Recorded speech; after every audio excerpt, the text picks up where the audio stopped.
So Testament, definitely a really interesting space control character with a lot of mix-up potential. You're going to see a lot of them going into Grave Reaper, which is the fireball, like the summon skull that comes out immediately right off the bat. That's going to leave a succubus that allows them to throw their crow at it or teleport to it. So lockdown with the fireball there. Block string, looks for the fireball afterwards, but a nice run underneath there from Garfield. Breaks out of the corner. Is able to get the counter hit, no real conversion though. Goes for the 2K2D.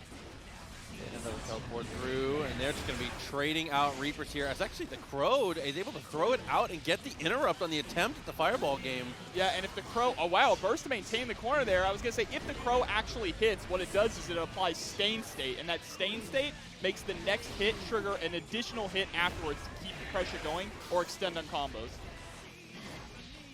But there's a 2K2D punish, going to RC to carry to the corner here. Oh, missed the confirm though with the actual fireball afterwards. PRC's forward, continuing with the lows here. Actually trades out with the bird, so that is Stain State activated, but use it up a little ineffectively. Still gets the instant air dash after the teleport though. Yeah, and that teleport has so much utility there. It's something that's so great about the Grave Reaper is just leaving the succubus and giving you the options of teleporting or throwing the bird, and you can feint your teleport too if you hold down the button. It doesn't actually have to come out, which can lead to some tricky mix-ups. I really like also that 2K2D into the fireball does push them so far full screen. So in some of these matchups where you're trying to get rushed down here, that's going to be a great way to maintain your space.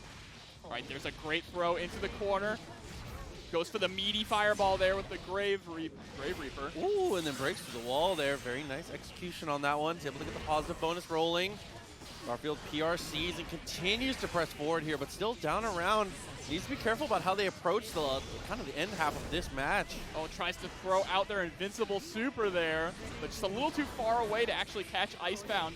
Gets tossed into the corner. OTG wakes up with the super that is fully invulnerable on startup. Yeah, a little lower damage compared to a lot of invulnerable supers, but it gets the job done. There's a great goal burst. It gets hit! That is something about Grave Reaper. Grave Reaper can actually be charged, and if you charge it all the way, it stays out there for what feels like forever and travels full screen as well. So just having that projectile there in the space, the burst just knocked them right into it. Yeah, burst pushing them into that fireball is such a great answer in the end. That's going to be Icebound. Locked down on the first one here. Garfield going to try and get himself back into this one.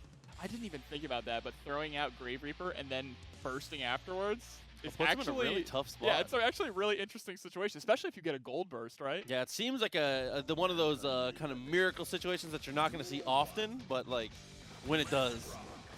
But starting off strong here, going for the, tried to go for the overhead there, but of course that overhead has a little bit of a spacing issue. You cannot be too close or too far away. You have to be right in the sweet spot for it to land. There's also a low option for that. All right, using Grave Reaper as an anti-air there. Got the jump in, but does it a little too high, so throw is the punish. Straight back into pressure here. Teleports over and is able to get the double overhead. No full confirm, though. Yeah, unfortunately, they just dropped that 6H. They tried to go for the 5K 6H conversion, but just a little too low for it to land. That's going to be the wall broken and the kill. Much better look here from Garfield. Immediately, round start with the far slash. Testament really has massive buttons as well. That 6H, 5H, far slash, 2H, all of them hit so incredibly far and lead into pretty great conversions as well. Yeah, and we were talking about it earlier.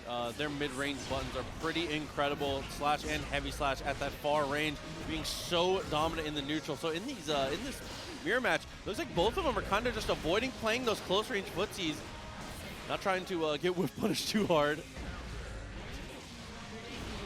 And I love the OTG situation there. Using that teleport to try and catch him escaping from the corner in the air. And you're already seeing, even day one, people starting to utilize teleport in a lot of interesting situations, right? That 6P around start. Yeah, incredible stuff. And the burst bait coming out. So Garfield really behind on resources here. Unfortunately, the block string lasts long enough for him to not actually get access to his teleport there. The trade comes through. Icebound, no hesitation, was able to beat out. Yeah, and you're seeing Icebound in these combos and at the end of these strings really go a lot for the upwards Grave Reaper. They're trying to throw that succubus up above them so that they have the option to threaten teleport. RC pushed away, great tech. Off the air-to-air. Too much else. There's a great jump in to get over the fireball. Okay, got the throw, and that's enough to kill from Icebound. Great stuff right off the bat there. 2-0 so far with Testament here. It's just going to take some time for people to really get the optimal starters and optimal damage. It's only day one after all. Yeah, I mean, especially like finding the right starters, right? I mean, they do an incredible amount of damage when you find the right starters, but not being able to quite find it in the right places, you know? There we go, getting with the taco there, pushing into the corner. Okay, pushed away, nice 6P. That 6P is so incredible. It reaches so damn high. Absolutely. I think it might have to be a contender for one of the best 6Ps in the game eventually. Great jump in there. Combo couldn't convert further, but continuing to just pressure with the fireball. Teleports in, but teleports a little bit too far away to actually threaten the throw. Yep, going for the PRC forward combo, that 6H trying to go for a little bit of a frame trap, but Icebound was not biting. Yeah, able to punish from that close of range, too. Great jumping slash, and gonna get the 5K 6H pickup there. Yeah, Garfield looking much better here. We've seen this once before already, and Icebound was able to clutch it up. All right, whiffs the jumping H, but is still able to land and get the throw, and went for a fully charged Grave Reaper. Close slash counter hit, but drops the conversion. Yeah, there was a lot of damage that had the potential to come through there. Grave Reaper didn't work out. Dashes up, pushed him away with the fireball. Nice trade. Garfield doing amazing on the space control this round. This more defensive playstyle that they've kind of leaned into absolutely wins them round. What a style change here from Garfield. And I think that's something that Testament is going to really excel at. Just being able to control the screen the way they can play that kind of zoner spacing game, right? And then once you get your hard knockdown, that's when you start going in with the crazy mix-up shenanigans that Testament can pull off. Absolutely. And what the character is really known for. As far as Grave Reaper and being able to use the Succubus Super to actually lock people down, there's so much to be able to get done. Like I think most of it is going to come down to just kind of surviving the offense from other players. Absolutely. That's one thing. Testament, besides having the super reversal, does not have a traditional reversal that you normally see for a character. So they're especially with their slower buttons, their defense is going to be a little lacking, right? But that's the price you pay for having neutral control as good as they do. Backwards is able to use the 6P. Great air-to-air. Unfortunately, uncorners them. Great conversion, though.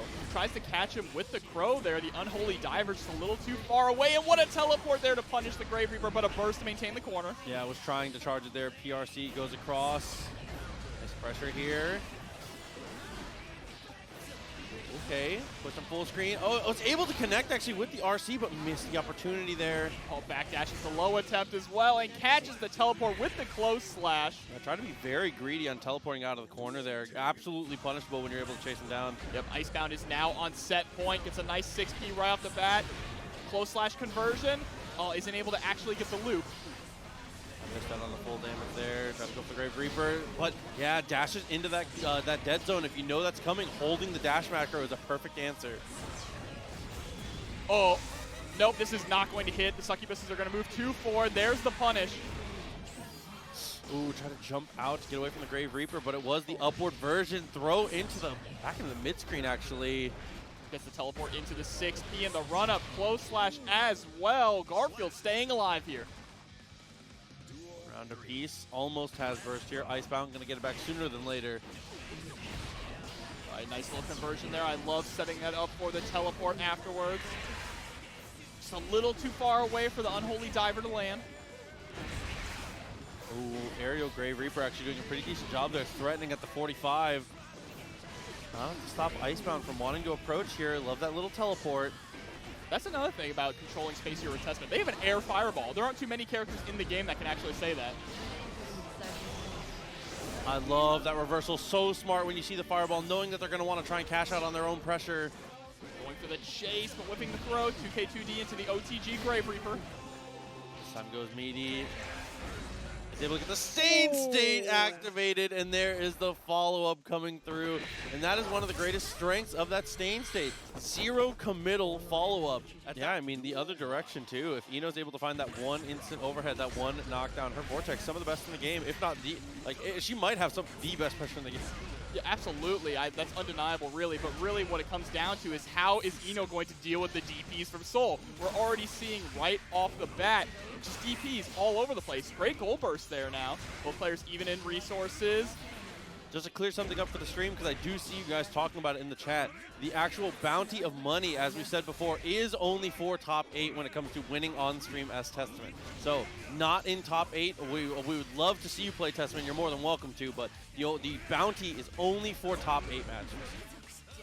And to reiterate, that bounty is if you win your game with Testament in top 8 without switching off, you just get $10 straight up. Yes. But again, top 8. All right, but Soul just establishing this pressure early on. There's the Bandit Bringer pushing here into the corner. Yep, using the plus frames off the Fafnir to go for that strike throw mix-up. Oh, is able to go for the DP. What an answer to that 60 attempt there from Ino. I'm honestly shocked that DP breaking the wall didn't kill. Oh, and I mean, of all the ways to answer Stroke the Big Tree, that's probably the best. Yeah, absolutely. Just DPs it straight away. Very smart stuff there. You have to close it out. That's Madrid. DP is basically your strongest tool against Ino. If you have an invincible reversal, you have to make them respect it. Yeah, absolutely. I mean, Ino is a character that is probably the best character at taking a mile if you give an inch for sure. And top 8 be 8 Testament. That's what we want. That's what we're aiming for. We want Oops all Testament. I would be down. See our next one coming up. CMB, see if we can get back into this here. I mean, Madrid just kind of ran it down, to be honest. Yeah, was able to DP in so many different scenarios. At round start, was able to establish pressure and just never let off the gas. That's the key to it, right? CMB really needs to get those safe jumps down and punish them for DPing. That's the key here. First to keep him in the corner. Love that. Gunflame, absolutely a punish. Gonna get that hard knockdown off the Stro. Stutter there, is able to get the double overhead. It's answered straight away, though, and another 6P to stop Stroke. Oh my god, the Fafnir just beating out the forward dash. And another just DP. Anytime CMB tries to steal a turn back, they're just ready with a DP to answer it. There's some pretty great YRC, too, catching Ino in the air with it. Jump pack, Bandit Bringer, putting in so much work and so much mileage out of it. There's the 2S. Had to go for the reset, but that's okay. YRC into the Blackbeat combo. Gets the double overhead there. Oh, great trade there in Ino's favor. Wow. Pressed it twice. It was a Blackbeat as well. Yeah. And use that hover dash to navigate here. Trades out with the Bandit Revolver. Not a trade in your favor as the Ino. Yep. Finding the knockdown. Tries to go for the second overhead, but just so willing to press here. Soul, no fear. First to push to the corner. How did that not hit? Come on. Yeah, Soul is so privileged. Trying to get the 6S. Actually goes under the HCL. Finds the throw. Looks for the Fafnir. That's a great gold burst. Oh, just a walk-up throw there. Soul's about to have a 100-meter as well. Tries to go for the air combo, but a little too far away. It's not going to matter. Is able to pick up afterwards.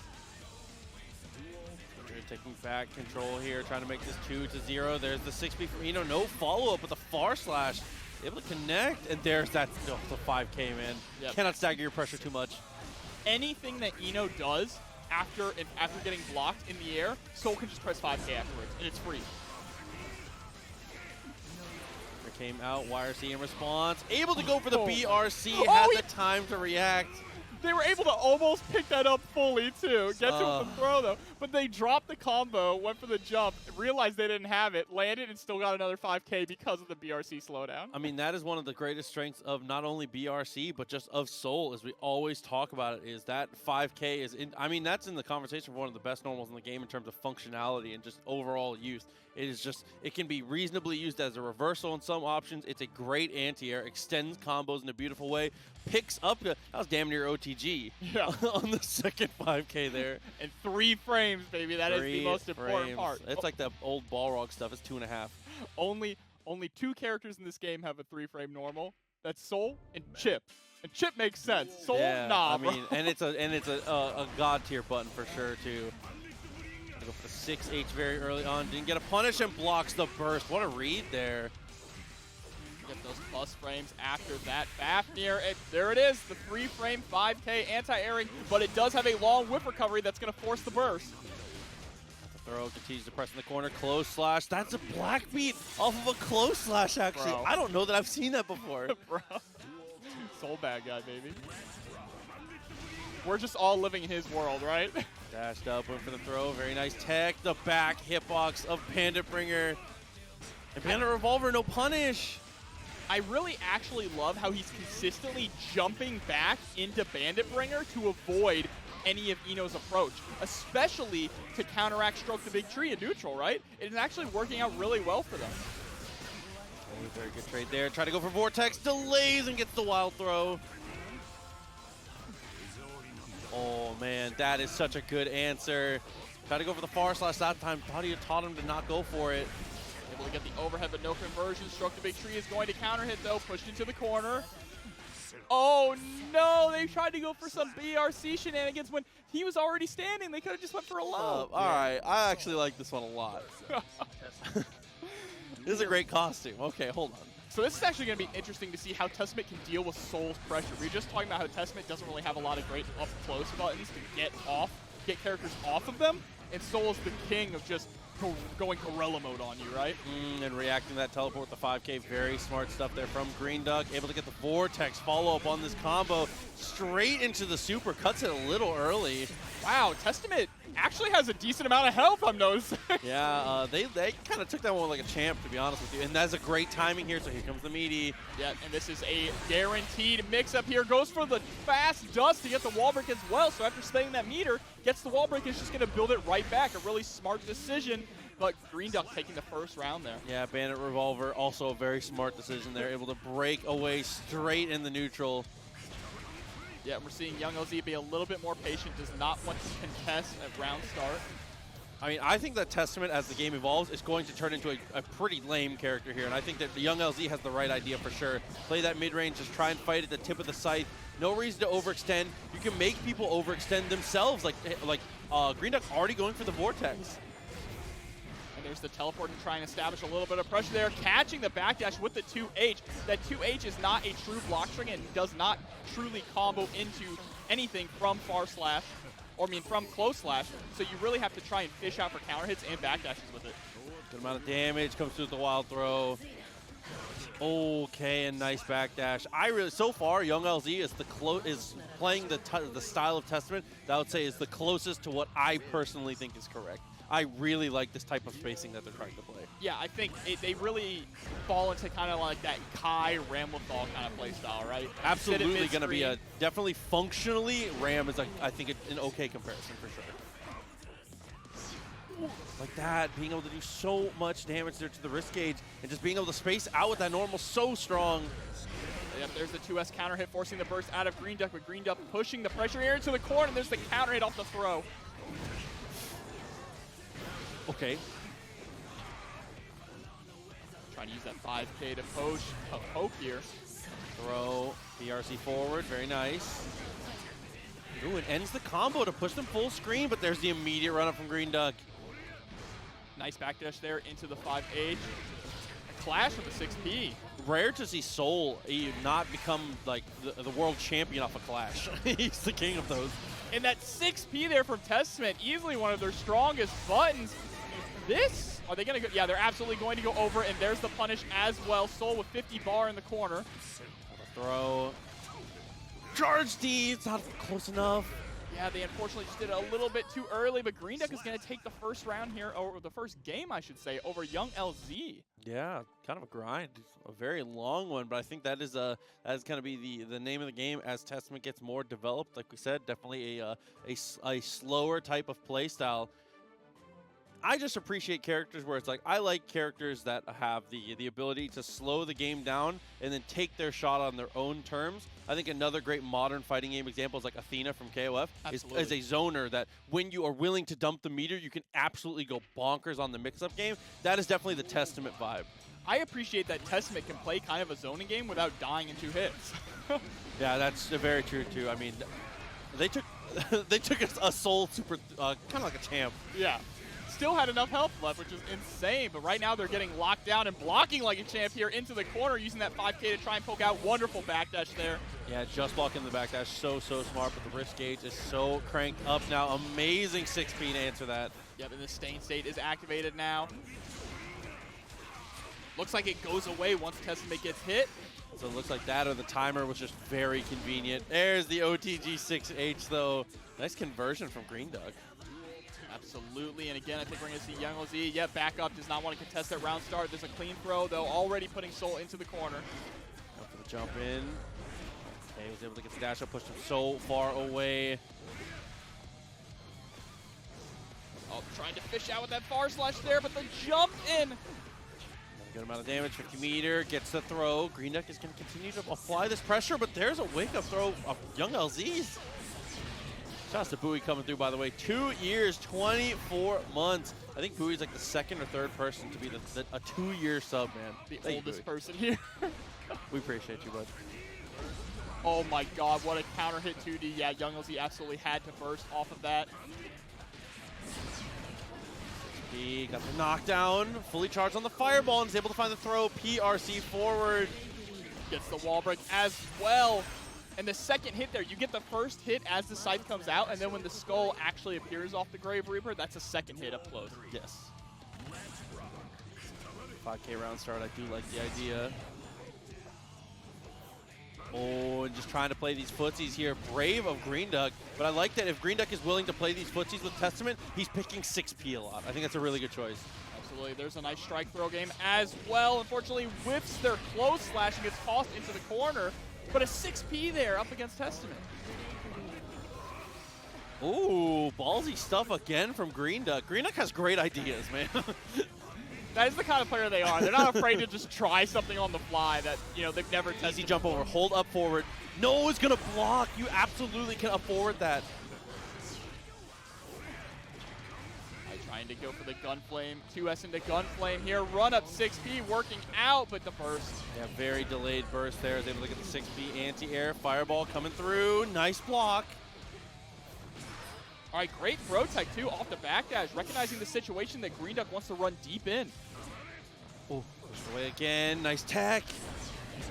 Oh, 6P again. And the 6P straight into the Grave Reaper, but jumps over the throw attempt and then DPs. Okay, that's 2-0 so far for Green Duck. Is Young LZ going to stick it out with Testament, or are we going to see them switch? That is definitely Green Duck's ninja way for sure. That was, if there was ever a game to kind of show you the type of player that he is, he goes for jump up, instant air dash, bandit bringer, and PRCs it forward just to gain distance, and then later short hops over a throw attempt and gets like close to the ground like TKDP. I respect that. I also respect Young LZ sticking it through here with Testament all the way into the third game. So instead of reflecting on themselves, I mean, so far Testament has looked okay in this matchup. It's tough for any character when Soul actually gets to and starts to put that strike throw game on. But in terms of actual neutral, Testament's buttons and kind of pacing is really holding up against Soul, and that's to specifically highlight that like Green Duck is a very good Soul player. So like this is a great example of what it's going to look like. Yep, just trying to poke out with that air JS. Big air almost as well for Testament. The JD moves them backwards, which is a pretty valuable tool as well. Oh, tried to go for the swing in there. Green Duck's able to go for the jump over, but unfortunately accidentally gets wild throw trying to confirm. That's a pretty common execution error. It's tough. All right, finally able to escape the corner here. I like the patience. Don't be too hasty and press. Fafnir there, nice tech. But oh my god, what a backdash into Fafnir there, forcing the whiff from Young LZ. I killed. Oh my god. And yes, the hearts for Testament. So when the Succubus goes out, it comes out from Grave Reaper, which is the special move you see where the skull comes out from the scythe right there. It leaves a heart, which allows Testament to either send the crow there as a projectile or to teleport to the heart. 5K again in footsies. These dash up 6Ps from Green Duck are such a good idea. So strong. Able to get the throw. Lockdown coming through for Young LZ. Oh, not confident though. Trying to bait out the burst, it looked like. Dash up. Love that little delay. Was trying to get him the DP. Green Duck doesn't bite. All right, 2K2D into the meaty Grave Reaper there. PRC gonna take the round here. Young LZ starting to adapt now. Certainly looking stronger. Love to see this go a little bit farther in on the matches. What a dash up throw. flipped by the very tip of that 6S. Great throw into the corner here with yet another meaty Grave Reaper. I love the meaty Grave Reapers that Testament players are using right off the bat. Okay, we're going to look at the second hit off of that. And a revolver pushed a little farther, but is able to win the real estate back immediately with the footsies game. Oh, look at that 2K there. Yeah, Young LZ is trying really hard to zone out. Great throw. Oh, and that's an easy answer. Nice reaction from Young LZ to the Bandit Bringer. And that's going to win them their first game here, 2-1 now. Yeah, right off the bat there for Young LZ. Now, if I have a day one kind of opinion here about Testament, just right off the bat, from that round specifically, I think maybe that heart needs to stay there just a tad bit longer. Feels like it goes away pretty quickly. Yeah, we'll have to see. We'll have to see how they can control neutral and how they can like actually use it in the early stages. I think so far the only thing I'm seeing that is a little underutilized is maybe using the Crow a little more often. And I think that once we get used to utilizing the Crow and applying Stain, we're gonna find out really quickly why it doesn't stay longer. Yeah, absolutely. Like, I trust the devs have been pretty decent about releasing fairly balanced characters on their first try, other than like there's been a couple little, you know. Yeah, and I think you're right. That is something Young OZ has not really done at all, right? Actually throw out the Crow. I think it's hard to find a spot, to be honest, to like effectively use it, or maybe just find the places to actually get to. Well, when you have the heart out like that, that's a pretty decent angle for the Crow to travel. A really untraditional angle for a Fireball, right? There's a nice throwback, though, into the corner. Going to throw out the meaty Grave Reaper, but Green Duck does not care. He is going to DP. Young LZ is max meter, though. Oh, what an anti-air. Goes into the Fireball. He can jump over this. Absolutely can jump over it. He's going to hold it again. Yeah, he doesn't know. He doesn't know. Yeah, he has no idea that you can actually jump over that super. What a throw after the YRC. All right, Young LZ really starting to adapt here, starting to actually figure out Green Duck's habits and get around them. Green Duck on a pretty decent switch up here. Has already taken a third of the life from Young LZ and is going to add even more to the total here. One more touch will do it. That looked like a whiff IED there from Green Duck. Gonna have to hold this meaty. Oh no, just charged it a little too, well, threw it out a little too fast. Ooh, nice block. Has no meter to convert, but run up wild throw. Here we go. This could potentially be the last round of winner's bracket here for Young LZ. Backwards. I love that dash back, using that basher so well. Yeah, and we're seeing a lot of really mistimed meaty Grave Reapers here from Young LZ. It's understandable, it's day one, you don't have them down yet, got to get in the lab just a little bit longer. Bro, maybe I'm a Testament player after watching everybody play this. Testament is actually kind of sick. Really unfortunate they accidentally crossed up. Man, the run up 6P there, if there's one thing that Green Duck knows, though, it's that, oh my god, there's the reversal super. Now, that really is Testament's only reversal. But it's such a good one. Yeah, it's kind of similar to Ram's super. That's the thing you can compare it to the most. I mean, if you have similarities with best super, then that's pretty decent. Oh, no. That might be enough to kill, actually. Look at the meter. Absolutely is. Spends the meter as well just to make sure how many close slashes can you fit in a combo. Green Duck is going to take it. 3-1 over Young LZ. Yeah, Green Duck Soul doing their best May impression at that end combo there. The optimal combo. Won by a Testament player. We will be putting $50 into the pot to celebrate. To celebrate. Yeah, to celebrate the Testament, bro. For now, Jakc-O and Smuggles coming through against Herbz. Now this is definitely another interesting matchup, right? One that you feel like Jakc-O would kind of excel at. Because of the way that Giovanna moves around with that box dash, she may be really quick, but there's that stone wall that Jakc-O can put out of the minions, right? I think one big problem with it, though, is 2D. I mean, this is certainly one of those matchups where if Jakc-O can get 2 to 3 minions out and then cast either of the buff supers, the round ends. But actually finding that situation is so difficult with how fast Giovanna can be. Yeah, but they're doing a really great job right now of locking down Smuggles. There's a great just block trying to go into a mix-up there. Even spends the PRC to keep the pressure going. But a trade there going to work out in Herbz' favor. Back dash immediately. You hit with the flip kick there. Safe jump to follow up. Steals the turn. Very plus there on the spiral arrow.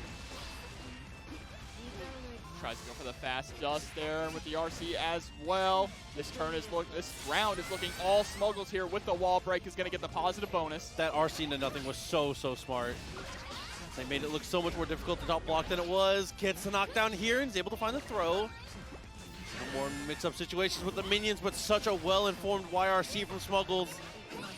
The Herbz is starting to play the zoning game right now, really keeping them out with the minions. What a pickup here. Goes straight into the Elysium driver as well. Is going to get the wall break with the hard knockdown. It's not going to take very long to be able to get back to 50 meter here. Positive bonus is applied. Dashes up and then dashes back. Actually gets the BRC out of him. Oh, there's a great burst as well. Immediately presses button, wants to keep going. Oh my god, the shimmy comes through, and it's even harder to deal with because of the BRC. Gets the slowdown, so on the dash up. Oh my god, it just makes it so difficult to deal with. Yeah, the RC usage from Herbz so far has been pretty immaculate. Yeah, honestly and truly, the meter usage has been so smart. That and being able to bait Smuggles into sometimes poor meter usage, actually. Like that dash up at the beginning, pulled a minion, dashed forward, and just dropped it and runs away. Was able to get the RC backwards at Smuggles. Yeah, absolutely. That was definitely some kind of a bait there to most likely bait out the super, because we know that Giovanna players love to wake up super. So we're going to jump into the next game here. Smuggles starting aggressive right off the bat, does not want to allow Herbz to get going, and is going to burst as well to try and get that early momentum. Okay, tried to go for conversion there off the 2D counter hit. Herbz setting themselves up pretty well here with the minions. Love that attempt, but didn't actually have enough juice, we'll call it, to be able to pull that minion. Great just block to keep the spacing closer. You not want to be pushed too away from Jakc-O, but just can't find a place to press a button, and there's a big 5H, though. Going to use the BRC to... That's a dropped combo, though. Unfortunate to see the standstill there. Still able to find the knockdown, though, into that OTG, and there's the throw, that strike throw game from Giovanna. She's one of the best at executing it. And yeah, I love that OTG into the 5H, just a frame kill, right, to make sure it's as meaty as possible right when they recover. Dash up throw here into the corner, exactly where Smuggles wants Herbz to be, but Herbz fighting their way out, sandwiching between a minion.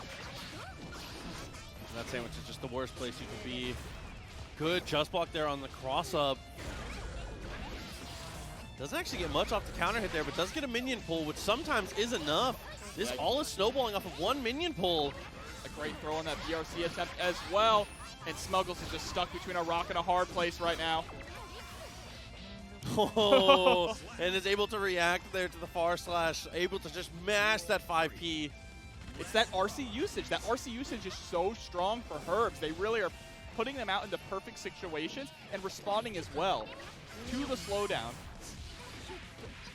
But what a conversion here in the corner, forcing the burst out of Herbz. Herbz did not want to get sent through the wall. Oh, was able to low profile the flip kick there. What great usage of the normals from Jakc-O, just being able to really just apply things so smart. Moves back a little bit too to get that perfect spacing on the minion throw, breaks the wall. Yeah, unfortunate break of the wall though. Wasn't able to do with Elysium driver, and now is going to be pressed to the corner, but the drop combo, Smuggles.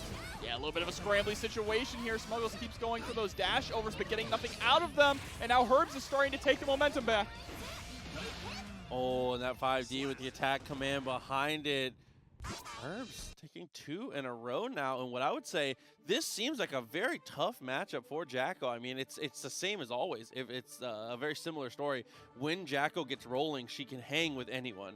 But getting rolling against Giovanna seems like it would be so difficult, but Herbz has just been like not only playing neutral incredibly well, but when they are forced to block, things like being able to low profile some of these normals, it's so smart. I think another one of the key things here is a lot of Giovanna's strongest normals stay out there for a while, yeah, right? True. And hitting the minions causes them to stay out even longer, which just gives Herbz plenty of time to pull out more minions. Smuggles is just really finding a hard time, a really difficult time killing the minions and actually getting in. And shouts to Tomato On for the subscription. We appreciate it. I hope I pronounced that right. It looks like Tomato to me. I respect that. I respect the dedication that you went into pronouncing that with. TM89 Tune. Okay, okay. I like Tomato though, but I understand. I appreciate the amount of dedication. You were confident as hell. Thank you for the support though. We appreciate it. He's able to break through the wall here. Smuggles double dashes to get the throw. Smuggles said the first 2 games were just data. Oh, What? TM89 is a Pokemon thing. Yeah. Okay, okay. We're moving into our next game, though.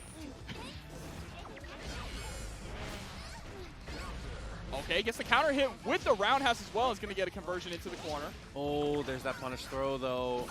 Herbz backs it off. Able to continue the pressure with the minions here. Pulls one. Immediately presses on it, though. Love that from Smuggles. Oh, now we're seeing Herbz play the zoning game with the jumping D and the minion toss here.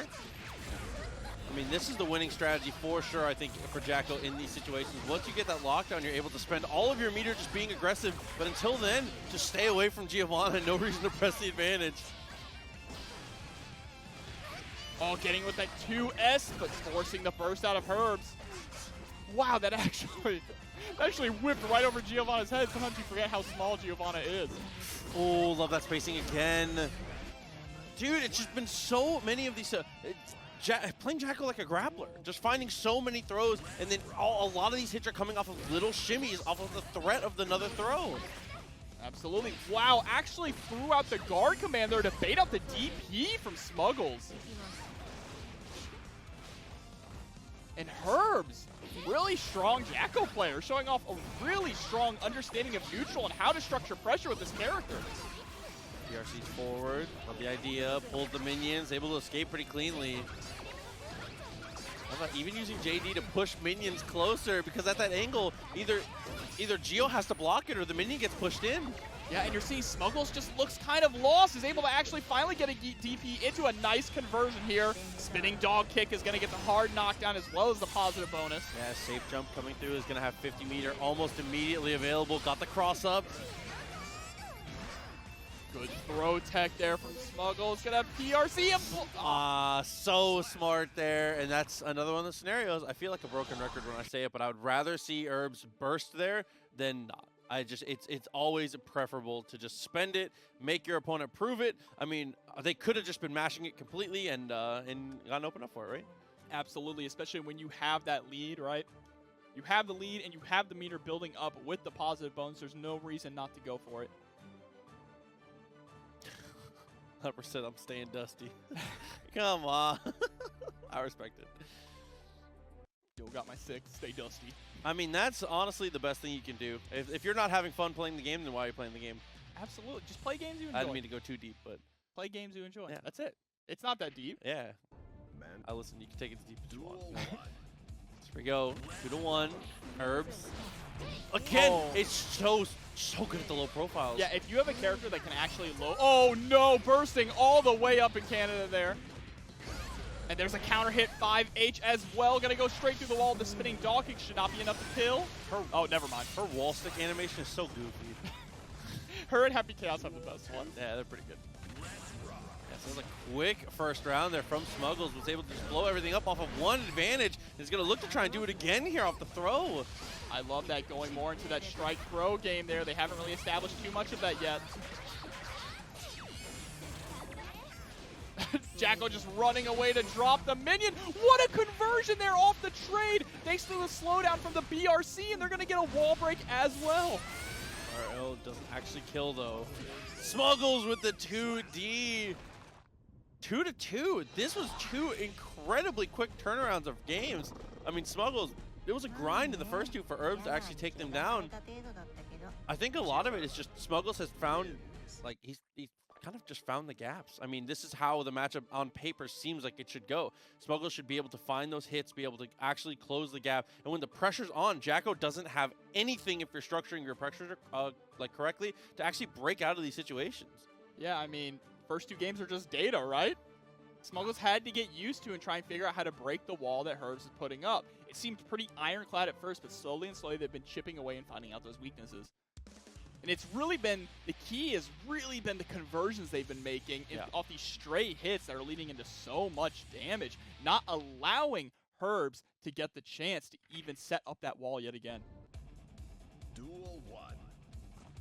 Herbz can get themselves kind of re-centered and back in this next game.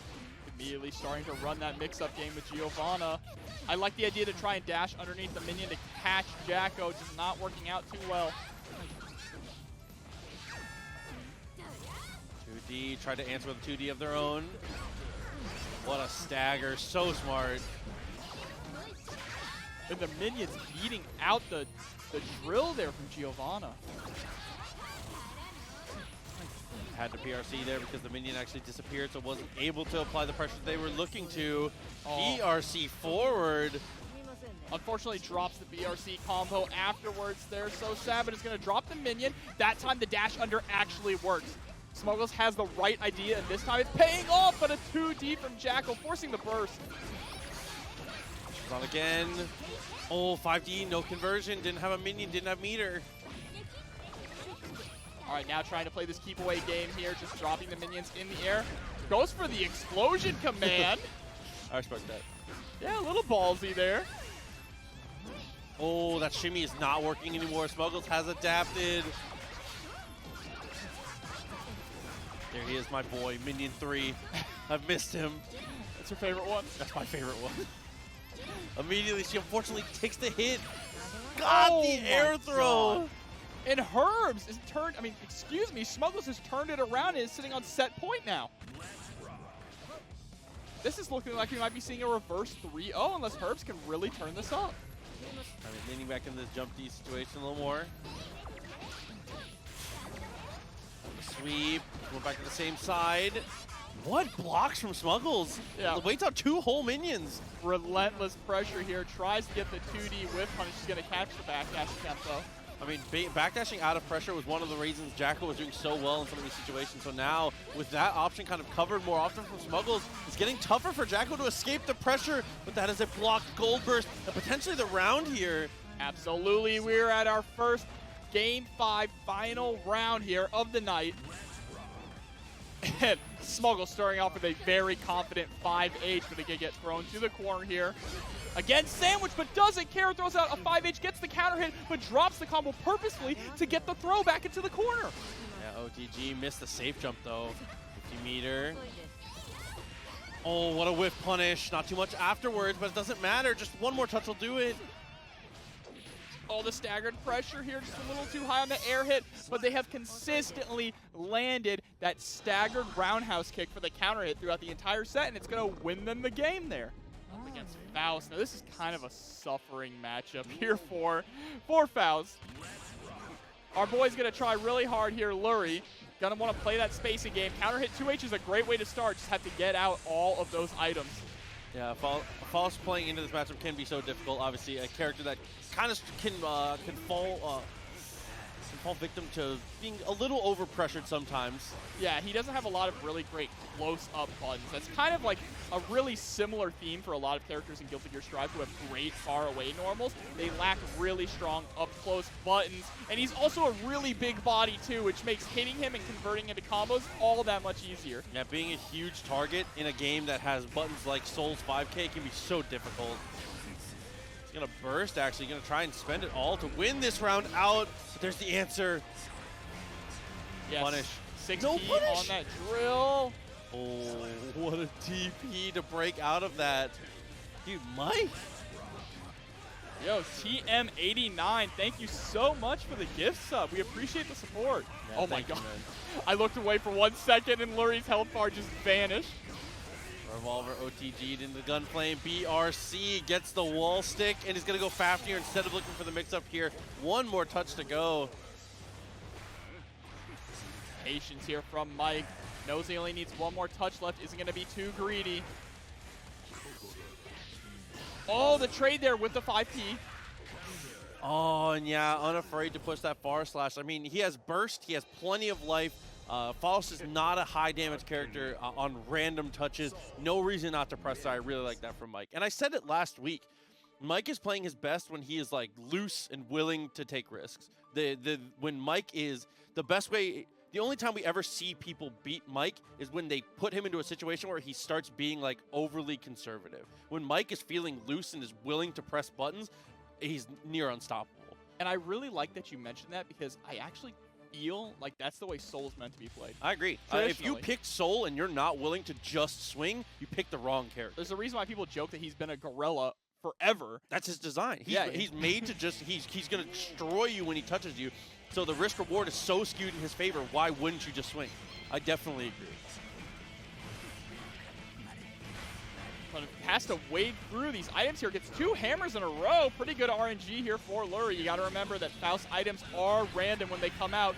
There's the mini Faust. Yeah, I believe there's limitations to how many times in a row something can be pulled, but that's like it. Other than that, it just Jesus take the wheel. Yeah, and look at this full-on conversion here. Going to end with the Tyrant Rave in the corner. Hard knockdown. Easy 70%. Ooh, PRC forward after the super. Just invulns and then gets the throw. Oh but my. Look for the gold burst. That was slick. Hey, man, I'm happy for him. It didn't work out, but it was a really cool idea. Trying to go for the IAD cross-up gold burst. Yeah, that was cute as hell. I see you, Lurry. I'm going to steal that, actually. PRC tried to delay, but that's another one of the scenarios we talked about. Mike is willing to swing there. Oh my god, yeah, you have to be careful throwing items in those situations. You cannot just throw items in neutral against Soul. He will always hit you with counter hit 6S. The recovery is too long. There's the wall break with the clean hit DP. And it doesn't even really matter for the range either. If he thinks it's coming, he can just vortex. Mini Faust acting as kind of a combo breaker there, looking for the poke. That one item out. The hammer's really, really good in this scenario, actually. Oh, he gets the trumpet. Faust needs to be careful. All right, blocks his own little homies. Shout out to Cinnamon coming through, by the way. The homie George joining the 2-year club as well. We love you, George. Oh no, Lurry way too high with that J2K. Perfect for Mike to punish with the 3-frame 5K. And I see you guys talking about it in the chat. I mean, that is one of those things that is difficult for sure, is that Faust is a character that is definitely on the weaker side of this game, absolutely. And facing off against a character who is like, is Soul in this iteration of Guilty Gear, it feels like everything that Faust was designed to be weak against, Soul embodies that perfectly. So like this feels like an impossible matchup, I gotta be honest with you. Yeah, I mean, Soul does struggle against characters with really decent zoning or really good long-range buttons, but the problem is a lot of his buttons have such long recovery, and he can't reliably go into item toss off block against Soul. It just gives Soul an opening to get in. Yeah, it's absolutely. so unfortunate. So we'll see if Lurry can bring this back. What can Lurry do? I mean, honestly, one of the things that Lurry can do is get luckier with items. Yes. I know that that sounds kind of troll, but like actually, if the item layout can come out a little better for him, he can potentially steal more opportunities. That and just find more opportunities to actually pull items. Yeah. You have to safely find knockdowns against Soul, though, like we were saying, to actually get to throw them. And the problem is when they throw out the items, they're not really working around them. Mike is the one who's playing around the items instead of Lurry. That's the thing about Faust. You need to see what item comes out and build your game plan in that split second, which is a pretty difficult thing to do. This is very difficult for sure. This might be my favorite Guilty Gear song also. Bro, yeah. In the conversation. Orders? In the conversation. Holy orders, of course. With the bomb, gets another bomb, which is going to make Mike hesitate a little bit, but not for too long as he has to jump out of it, but finds a secondary hit and is able to bait the burst. And Mike is just a top-level caliber player here. Absolutely, just the awareness there, not only to drop the combo so that the bomb doesn't hit, but even to block the burst right afterwards. So TG, yeah, able to go into the afro. He's going to lead into, oh, tried to go for the IAD there, but wasn't quite able to get it. Some overheads in a row, teleports across. Yo, very nice Lurry. mix up there from Lurry. Oh no, he tried to go for the 6H there. Mike bursting out of it and running right underneath Bag Bomb. Nice poke. Oh, but there's a vortex. It doesn't matter how good your footsies are. Yeah, that wall break is going to absolutely do it. Kiddo, he is definitely bad. He is not Shinko bad. For reference of power level, not even close to Shinko bad. This character could fight. He's just bottom 2. Nice block there. I like him using the FD, but unfortunately, that FD is not going to last forever, and the staggered pressure is so much here. Oh, even using just guard FD really effectively, it's still not enough to get Soul off of him. God, forced to burst there just to live, and then runs across to the other corner and keeps running. Turns around just to eat him. Okay. I don't know what that was, but it worked. On I respect that. Put the afro on him. Very nice. He said he should get 2 afros for this. It should just keep getting. It should just keep getting bigger. There's the wake up 5K. Mike said, enough of this. Enough of this, man. The win quote with the afro too. I like that a lot. What a bore. This is Jakc-O. 2 Jakc-Os so far tonight. And it's going to be Rat versus Dusty. Okay. Ooh, Dusty is an incredibly strong Jakc-O player. Definitely on the upper echelon of the character. And Rat, so strong with the Millia, as we've always seen. And this is another one of those things where Dusty's just going to try and put Rat through the movement tutorial. And that's one thing that Jakc-O really succeeds with in this matchup against Millia. Millia's best air approach is right on top of your head, right? Jakc-O has that 2S, which is the perfect straight-up anti-air to lock that down. That felt like an execution error. Dusty goes for super buff of minions, has 2 minions out, and recalls them. That was a really unfortunate. Lost a lot of pressure off of that, but still in the lead. All right, I like that, using the attack command to cover their fall. With the H, heavy disc, cross up again.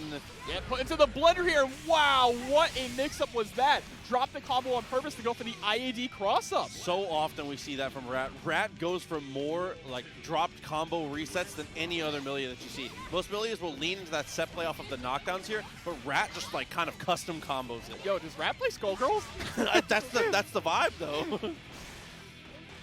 All right. Oh, wow. I actually thought that was Rat getting thrown Dusty, but Dusty wakes up with a throw of their own, putting Rat here in the corner. JP did a pretty good job of getting the anti-air, but that is a quick hit from Rat. Same side with the jump heavy. Forces the burst out from Dusty. Oh, not able to pick up after the conversion there. He blocks the YRC. Is going to get a setup here. Gets the overhead. Overhead so strong. Goes into the super. Is able to get the buff out. Look how much damage comes through off those buffed minions. I always say it, Jakc-O to the core is a win condition character. 2 minions and a buff super. The round should end every time. Yeah, especially against a character as squishy as Millia, right? Oh, there's the anti-air close slash. No real conversion after, but is going to get the IEDJH.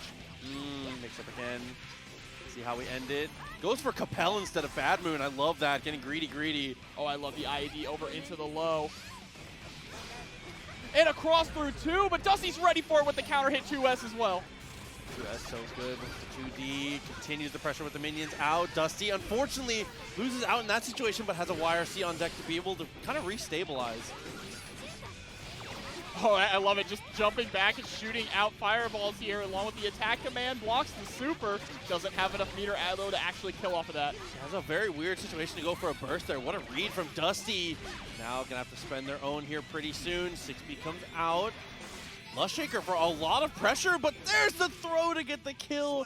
And that's so smart from Rat. You always want to look, when your opponent has at an amount of life left to kill them with a throw, you always want to try to find it because it's the one way to hit them where they cannot burst. Yeah, you knew with burst on deck there, you knew the moment Dusty got touched, they were going to burst. Yeah, exactly. I mean, that's the most important thing for sure, is once you get them to a life total where you know you can kill them while invalidating the burst, you have to start leaning into it. But I mean, that's where the mind game comes in, right? You know that they'll kill you.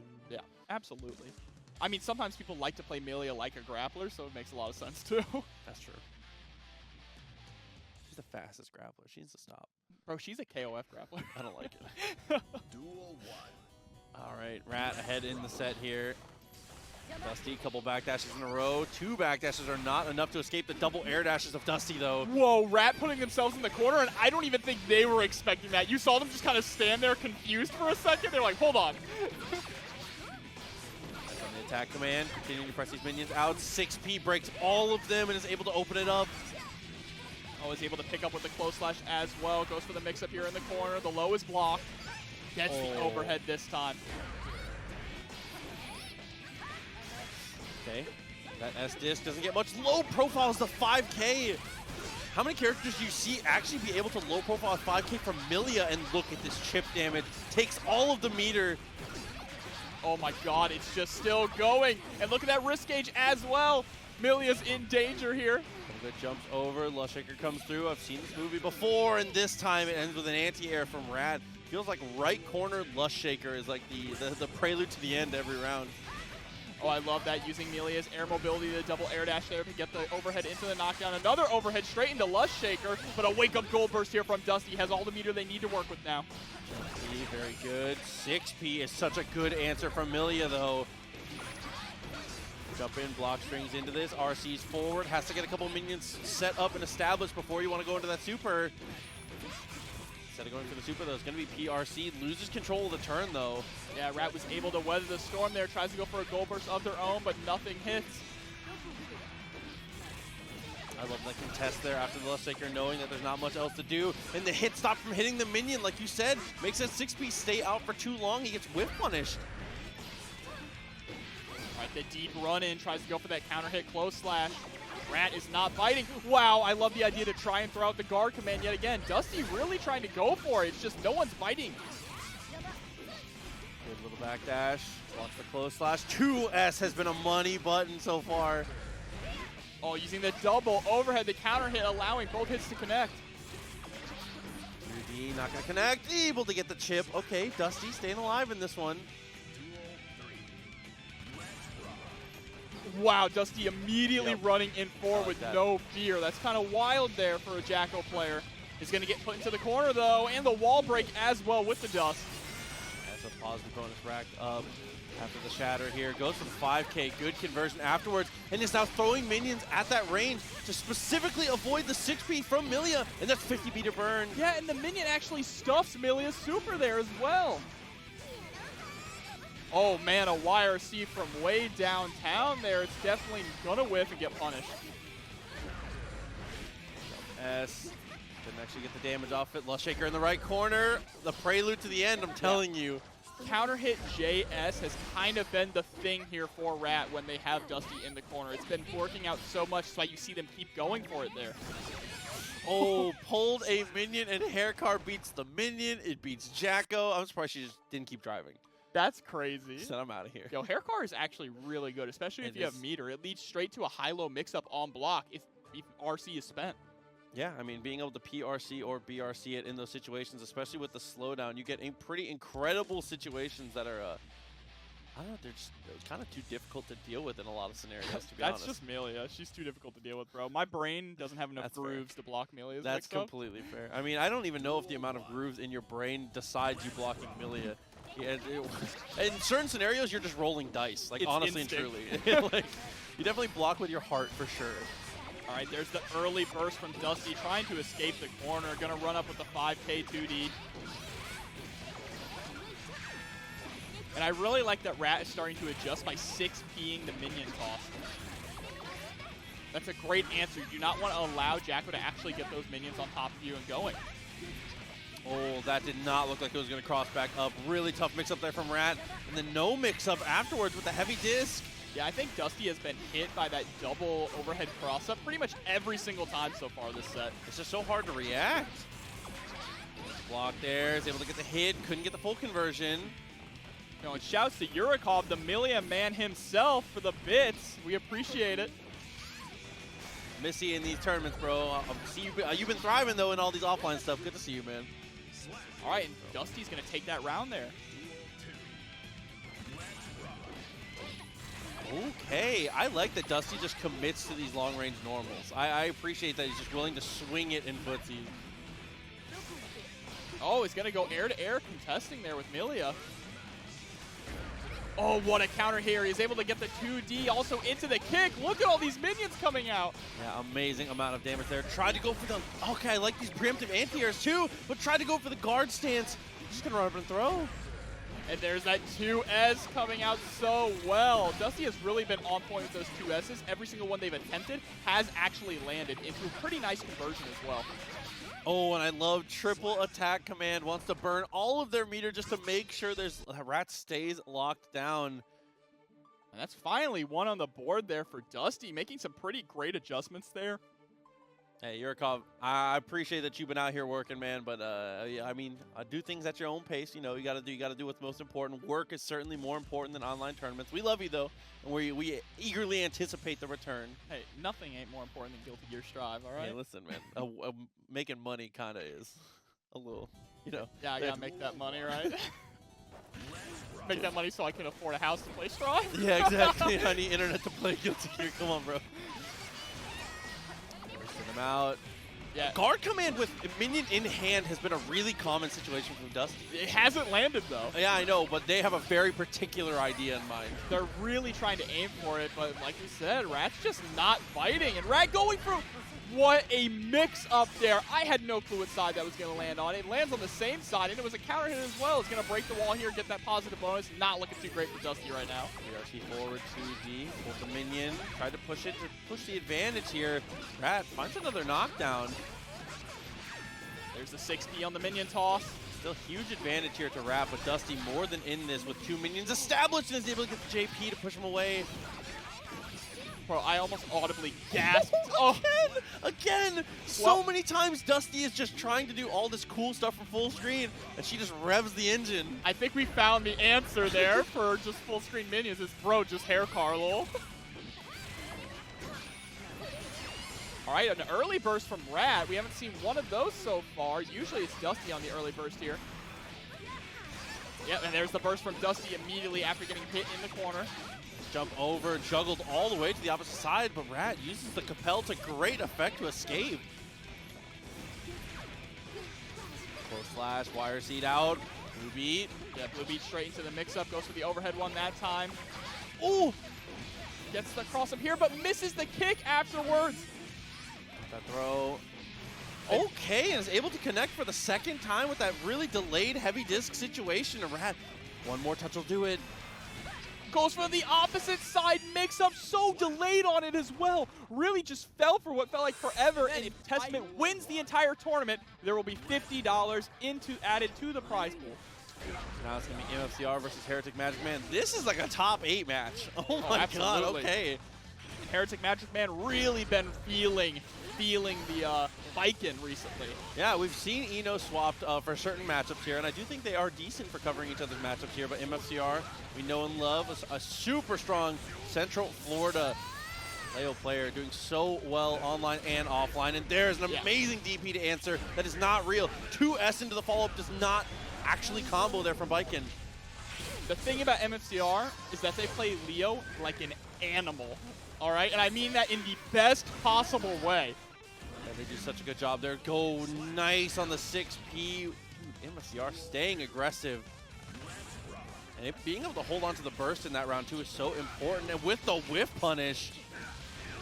All right, yeah, pushing into the corner here. Tries to go for the throw attempt, but hereticMAGICMAN jumping out. A punish there on the parry. Gonna break the wall with the super as well. Hit him with the toaster strudel. Oh, got the cross up. Overhead comes through. Nice jump back from HereticMAGICMAN. But not finding any opportunities, really. Just kind of got mauled at every single turn. HereticMAGICMAN didn't really get to show much off on the Baiken because MFCR was just... Leo's one of those characters where if you're right every single time, every matchup looks the same. He's one of those characters where you can definitely just kind of get overwhelmed in very odd situations. Yeah, and MFCR really likes to stick to you like glue, and any time they think you're going to try and push them out, they just DP. They don't even care. They're just going to let the DP rip. I really do not see a Leo player DP as much as MFCR does. But HereticMAGICMAN is going to swap back to the old main here, which is this is the character that we knew and loved him for so long, is the Eno. Definitely one of the stronger Eno players that we see quite often. Yeah, and Eno really has some kind of like canned-in safe jumps, right, on a lot of knockdowns, which is going to make it a lot easier to actually deal with the reversal DPs from MFCR. But on the flip side, DP against the hover dash is so hard to deal with for Eno in certain situations. Yeah, and you're going to see MFCR lean into that DP in neutral just a little bit more. Look at that. Immediately just block something. Oh, yeah, I'm going to DP. Yeah, Eno's a character that kind of has to respect that, which is tough because she's thriving when she's able to just disrespect whatever it is you're doing. There's a great stroke, though, into the empty dash low. Empty dash throw, excuse me. Oh, if the DP doesn't get punished, though. Stroke into plus frames. That's a combo. Only gets HCL, doesn't get too much afterwards. And now has to hold the Leo blender, but a 6P answer is going to take the round for MAGICMAN. Eno is one of the better 6Ps, I will say. So strong at just contesting and honestly starting combos in a lot of scenarios too. But that is the counter hit from MFCR. Third of the life gone and back to the blender. Yeah, and there's that neutral DP, just throwing it out there when you least expect it. Gets the basketball loops into the corner, into the axe kick to break the wall as well. Towards the 2K. Heavy stroke is able to kind of steal the turn there, but MFCR not deterred in the slightest. Yeah, MFCR utilizing that 2K poke really well to just push their way in. And a great 2D to catch the hover dash there from Eno, suffering. Anti-air went for the cross-up. That was a... I can't believe that made it behind. What a counter hit. Great conversion as well, trying to bait out the burst or the DP. Either one will work, but there's the wake-up DP straight into RC. Cross up once again, tried to delay, was waiting to see if the wake-up super came out, but there's the dribbles and the wall break. MFCR, 2 quick ones. That's another thing that you saw at the end there when MFCR put himself into the corner mid-combo and then immediately went into the cross-through. That is something that MFCR absolutely loves to do, and players need to start expecting it and be ready for it, right? That's a mix-up in its own. Yes. Because he can go for the Berserker Slash, which is going to hit the same side and hit you, or he can go for the run-through into a full combo into the wall. I mean, that's just the strength of the character, right? Yeah. He's just Leo's kind of good. He's pretty He's decent. okay. I remember that patch notes that said that he had trouble opening people up. What are you talking about, bro? Yeah, of course he did. He needs it. 2-0 here for Leo. Do well under pressure here, forces the burst out from hereticMAGICMAN. Nice use of the upward note there and forces the burst. That's one of the best starters for her. Wow, a counter hit there with the guard point as well. Great DP bait this time. That's what MAGICMAN needs to actually start doing to win this game.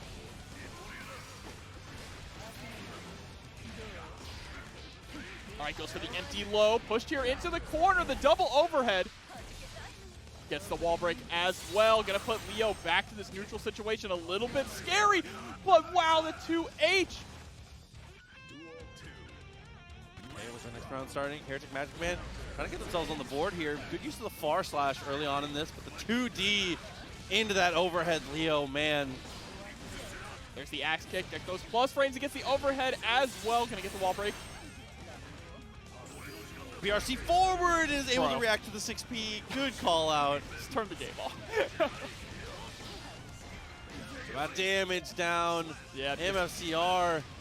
catching them pressing. 1 round away. Trains on the attempt at the stroke. There's a great DP. And delays quite a lot before he dashes up. This is what I'm talking about with MFCR. They will literally DP in every single situation. DPing the stroke attempt there from hereticMAGICMAN. A lot of damage coming down here. Has access to burst though. MFCR tried to go for the dive. 6P too strong from Eno, and there's that shimmy. We finally have been looking for it. Yeah, but the burst is going to allow MFCR to take the corner. There's a great punish right now on that DP. Yeah, with the OTG as well to close it out. hereticMAGICMAN getting a point on the board, staying alive here. Yeah, that 2S OTG, very strong. So 2-1. MFCR looking so much better in these like neutral situations to answer stroke. But I mean, it's the neutral DPs, the DPs with both characters standing that are kind of getting him in trouble. It's not even the knockdown ones, because I feel like his percentage of landing them when he's on his back is so high. But it's the ones that he's trying to preemptively stop things with are kind of biting him in the ass a little bit. See, that's the thing about MFCR. His DPs are his greatest strength and his greatest weakness. Live by the sword. Yeah, absolutely. Die by the sword. And any player that can capitalize on MFCR's DPs and really punish them for big damage does well against him. But the problem is they almost feel random at times. He does a really good job at mixing up when he does them. Yeah, I mean, that's definitely one of those scenarios where, like, when someone is going for something high committal, random is absolutely a compliment. Okay, good block there on the far S. And his footsies have been incredible this whole set. All right, but there's the blue beat combo trying to fight the way out of the corner. Oh, it's a lot of damage, though. Max damage starter, pretty much. And see, you punish him once, and he's not deterred. That is the thing about MFCR. Anyone else, you would punish their DP and immediately go, okay, they won't do it again. He says, nah, I'm just going to do it. AGD, the cross up there. Overhead connects on the counter hit. Continuing the mix-up here with a second overhead. Axe kick is able to get the stumble. Unfortunately, just a little too far away for that back turn S to actually connect. Empty with the throw, goes for the note. Actually points it upwards. Very smart stuff. Yep, forcing the burst out of MFCR there. Backdashing there out of the guard point stance, knowing he's not going to get too much out of it. This actually might be enough to kill. He has super. Oh, he drops the combo. He wants to get closer to the wall. That's absolutely going to be enough. And MFCR is going to take it over hereticMAGICMAN here. Mike versus MacMens here. MacMens Nagoriyuki. Oh, okay. Yeah, that's an interesting. So most of the time we see MacMens come through with the Anji, and he is a strong Anji player. But I've heard legend that he's a pretty decent Nagoriyuki too. I've seen him place pretty decently in tournaments. He chose the beasts. He's not blaming him anymore. He said, I am the beast. You were supposed to defeat the dark side, MacMens, not turn to it. 6S, a little too far. Going for the gun flame. Winning out in footsie so far. MacMens has a decent amount of blood, though, so he's able to play these long-range footsies. But Mike. Oh, no. With the fast RC drift down to actually get the conversion after the clean hit DP. Okay, nice. Close slash. Try to go for the jump in afterwards. Great anti-air and follow-up from Mike, though. Yeah, Mike controlling the neutral pretty well there. He kind of just put MacMens in the corner and went to town.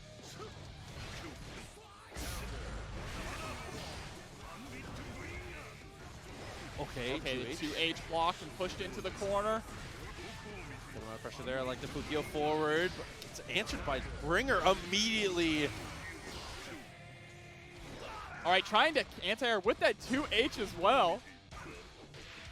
6P here in neutral, just playing that footsies game. Gonna RC to keep the pressure going. Ooh, love that little delay. Try to go for the 6P. Fukio's forward. Bloodgate's getting kind of high here, but it's winning out in footsies, though, which is gaining a little bit back. Look at that wrist gauge here. Mike might just get executed on the next hit. Oh my god, almost got a great pickup there, but Nagoriyuki just a little too heavy. One of the super heavyweights here, so you have to adjust your combos just a little bit. Gonna get a great conversion here, though, and that is kind of the standout thing about Mike, isn't it? His insane conversions. Yeah, every touch feels I feel like I'm watching a Twitter clip on every single one, but that is going to be an easy punish there. Dashes up, close slash into the DP. First game for Mike there. Mike looks so practiced in the matchup. MacMens, we'll have to see if he sticks with the Nagoriyuki, if we're going to end up back on the Anji. Like we said, we've mostly seen here at TNS, we've mostly seen MacMens bring the Anji to the table. But I've heard a lot about this Nagoriyuki. The chat always talks about it. I haven't actually heard anything. We have a ton of MDVA I guess players. I don't read the chat. We have a ton of MDVA players in this chat, in our tournaments and in the chat, so they be scouting it out. Yeah, but I love, of course, the Anji. The Anji is such a solid play, and there it is coming out now. I also feel like, you know, his Anji is just so good against Souls, too. We see him devour Souls tournament after tournament. Yeah, quite often. I mean, like, him and Wafe do it like nobody else. They're so good at this.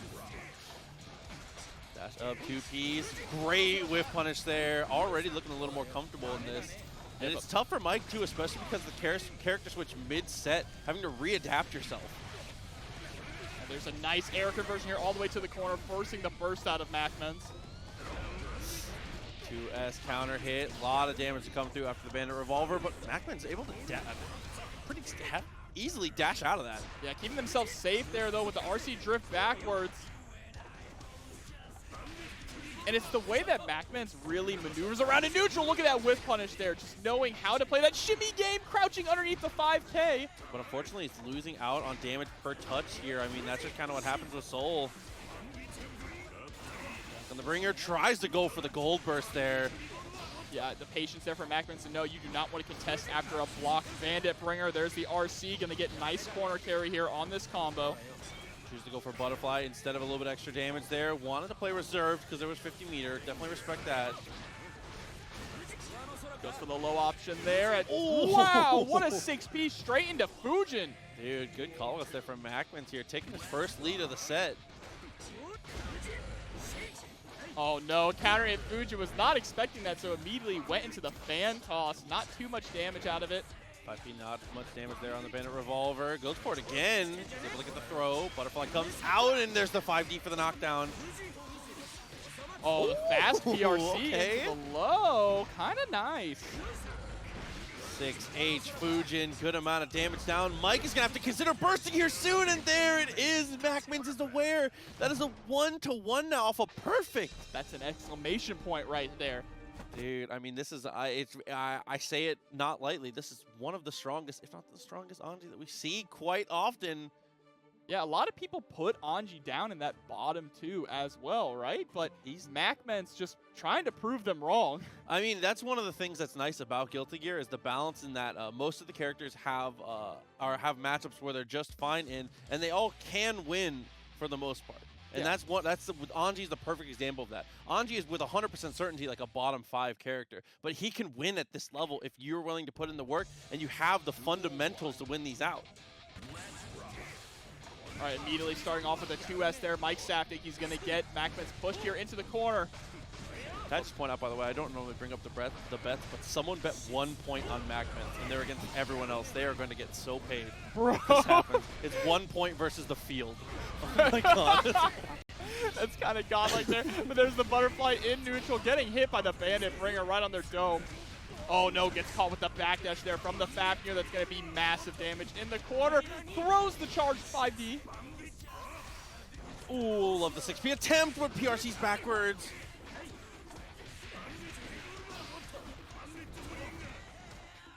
Yeah, MacMens is so smart to know not to even attempt to contest after a blocked bandit bringer. Oh my god.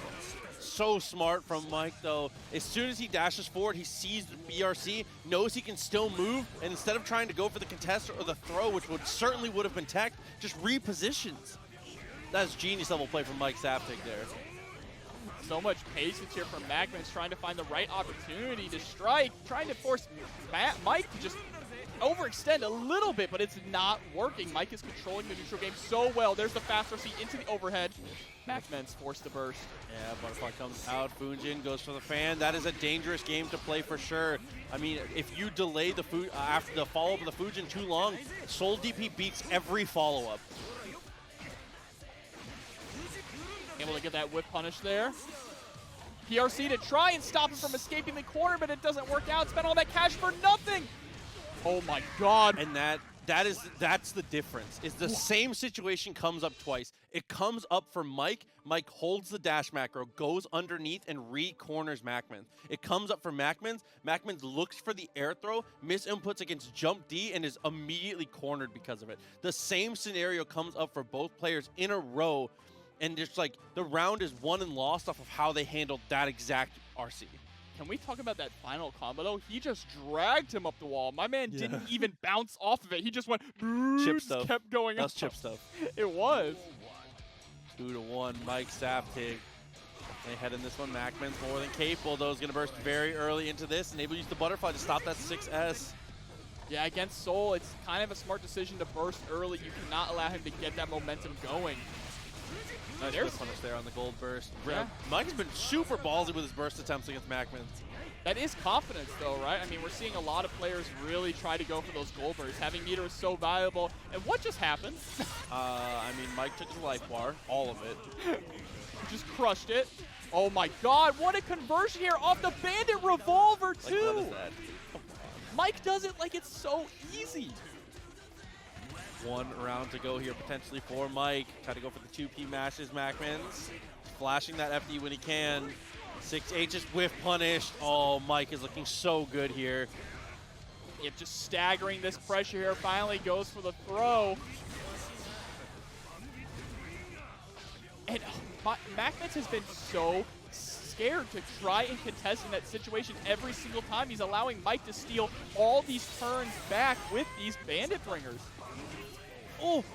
Oh, tried to go for the throw afterwards. What a follow-up from Mike, and that is going to make it 3-1. Absolutely. This is White Zato coming through here from Pugs. Early throw. This is a nightmare scenario for Zato, being one of the weakest characters defensively in the game. Is good with active defense with things like oppose, but when it comes to just purely blocking, really it just is on an island. Yeah, and not only that does he lack the defensive tools, he also has 0 guns. So this character just melts. He has no defensive modifiers on top of not having defense. I mean, we can say a lot of that about Millia as well. She is not the greatest when it comes to that defense. Has to use YRC. Most of the time, the best defense for Millia is just being evasive enough to not get put in the scenario, using Compel, using that double jump, using those multiple air dashes. And here just locking down Zato into the corner. And traditionally, this has always been a pretty favored Millia matchup, and we're seeing that put into work here. Oh, the double cross up there. And the strongest part about it is it combos. Yep, on counter hit, it absolutely does. It's such a strong tool here from Millia, and that's thanks to those changes that we had to the air counter hit system pretty far back in Guilty Gear Strive's lifespan. It's weird to say far back, but it definitely was pretty far back. Yeah, I was going to say pretty early, but I was like, no, it's been a long time. But here we go, Rat sending Pugs through the wall.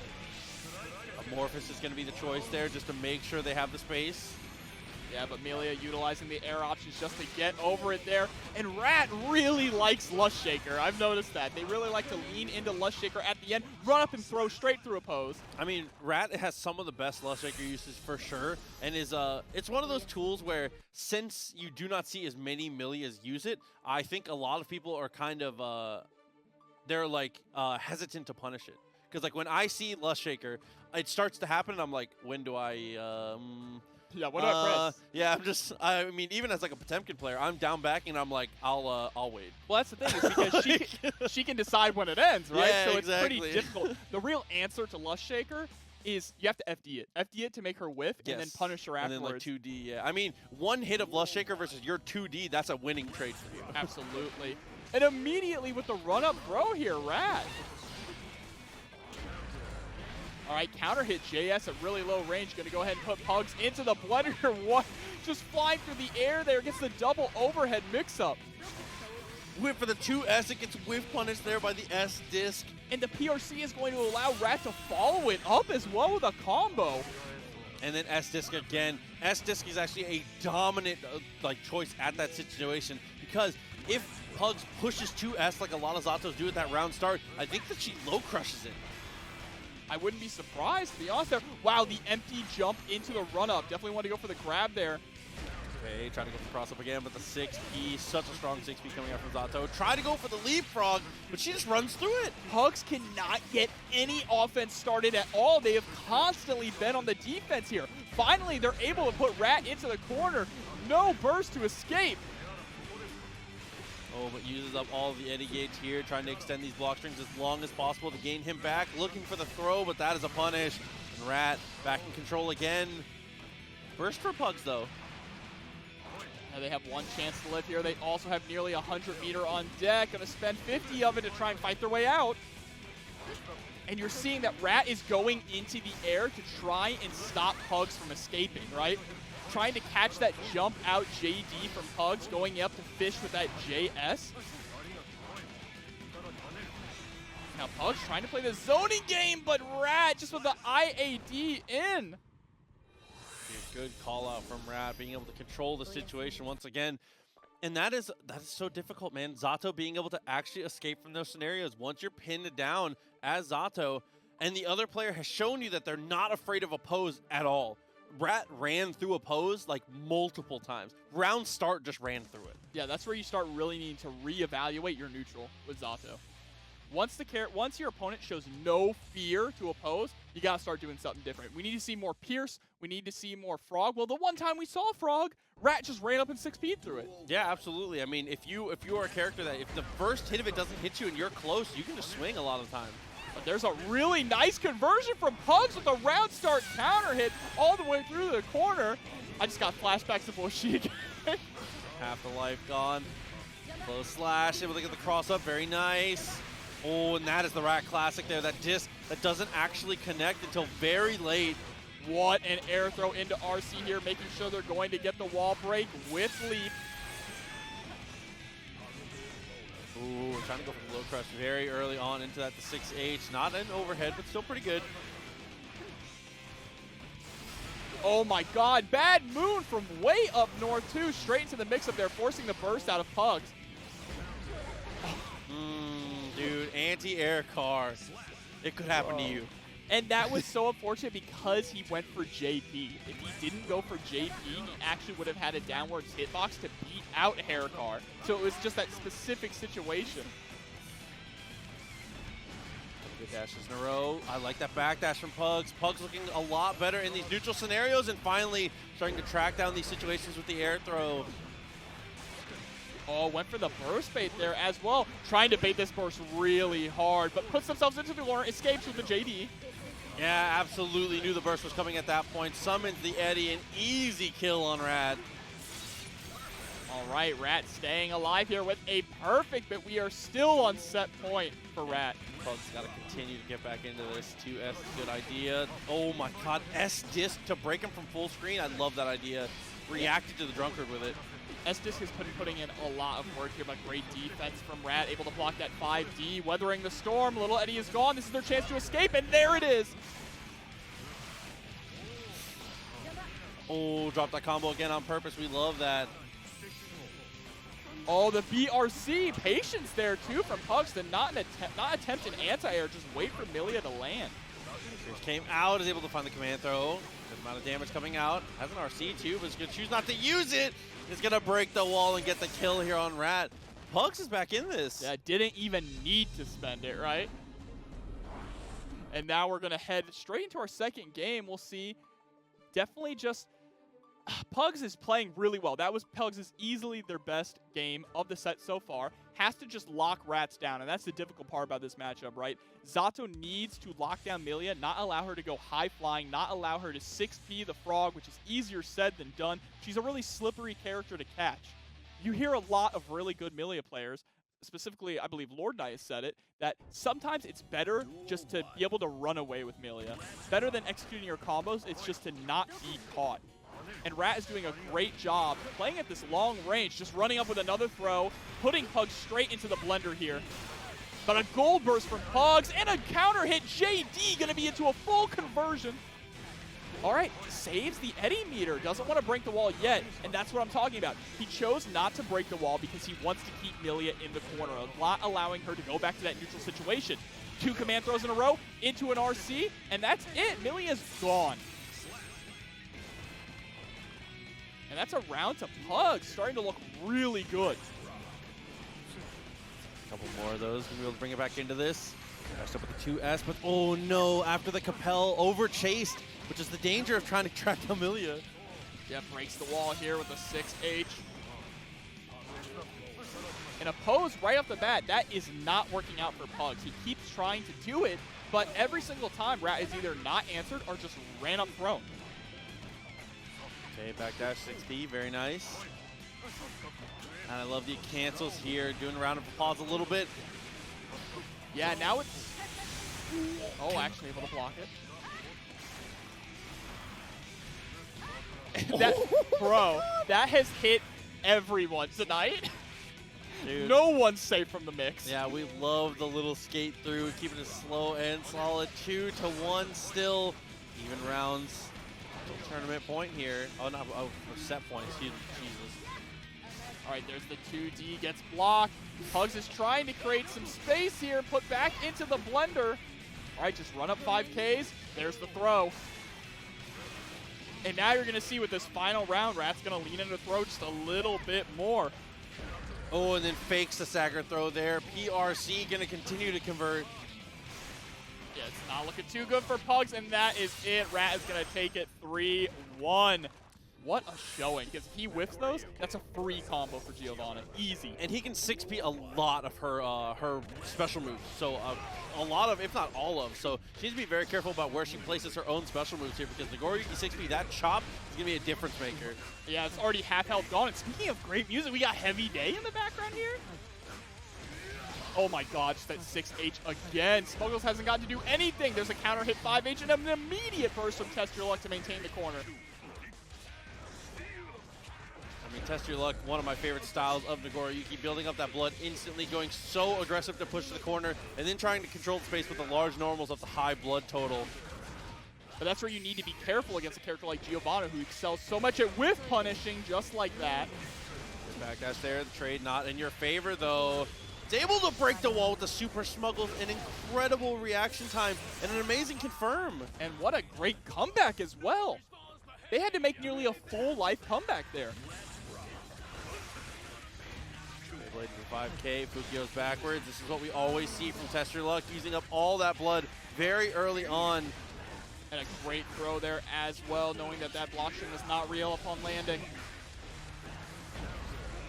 Gets that final hit, goes for the fancy air combo too. Wow, it kills with a perfect. If you're not going to use blood, that's as good as it gets. Using that poke of the JD to push them into the wall like that, so strong. Bro, it's so stylish.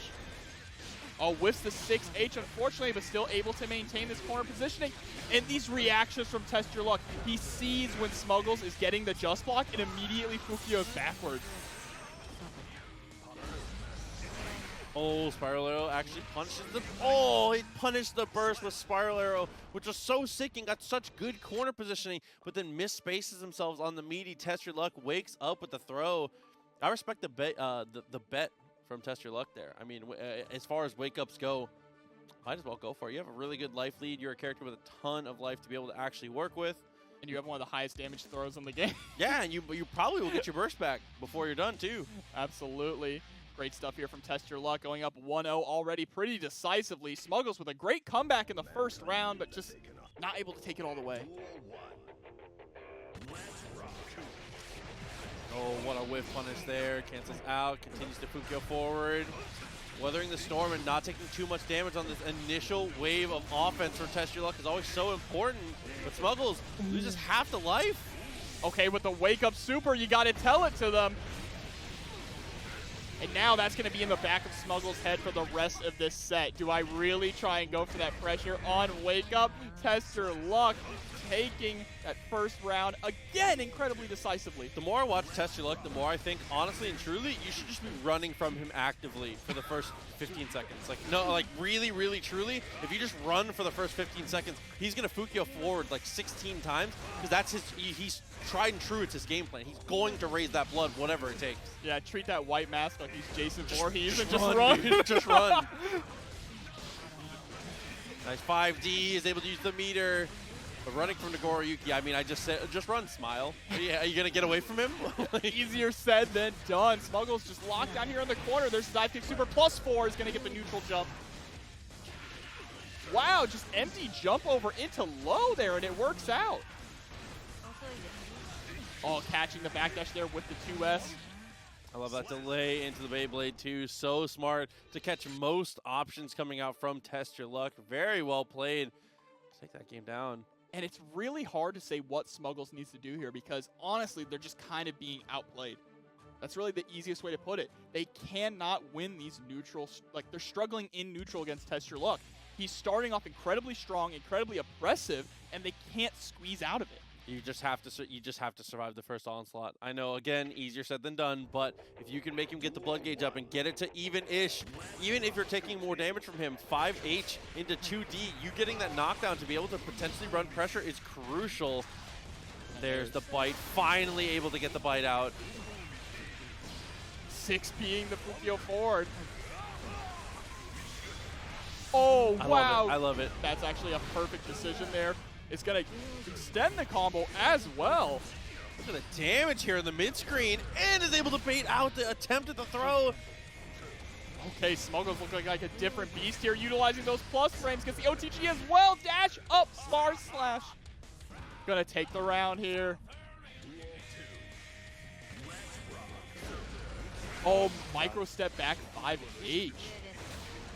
Smuggles feeling a little bit confident here now. I mean, this is looking like the answer from Smuggles rather than running, just meeting it head on, going in for the backdash there.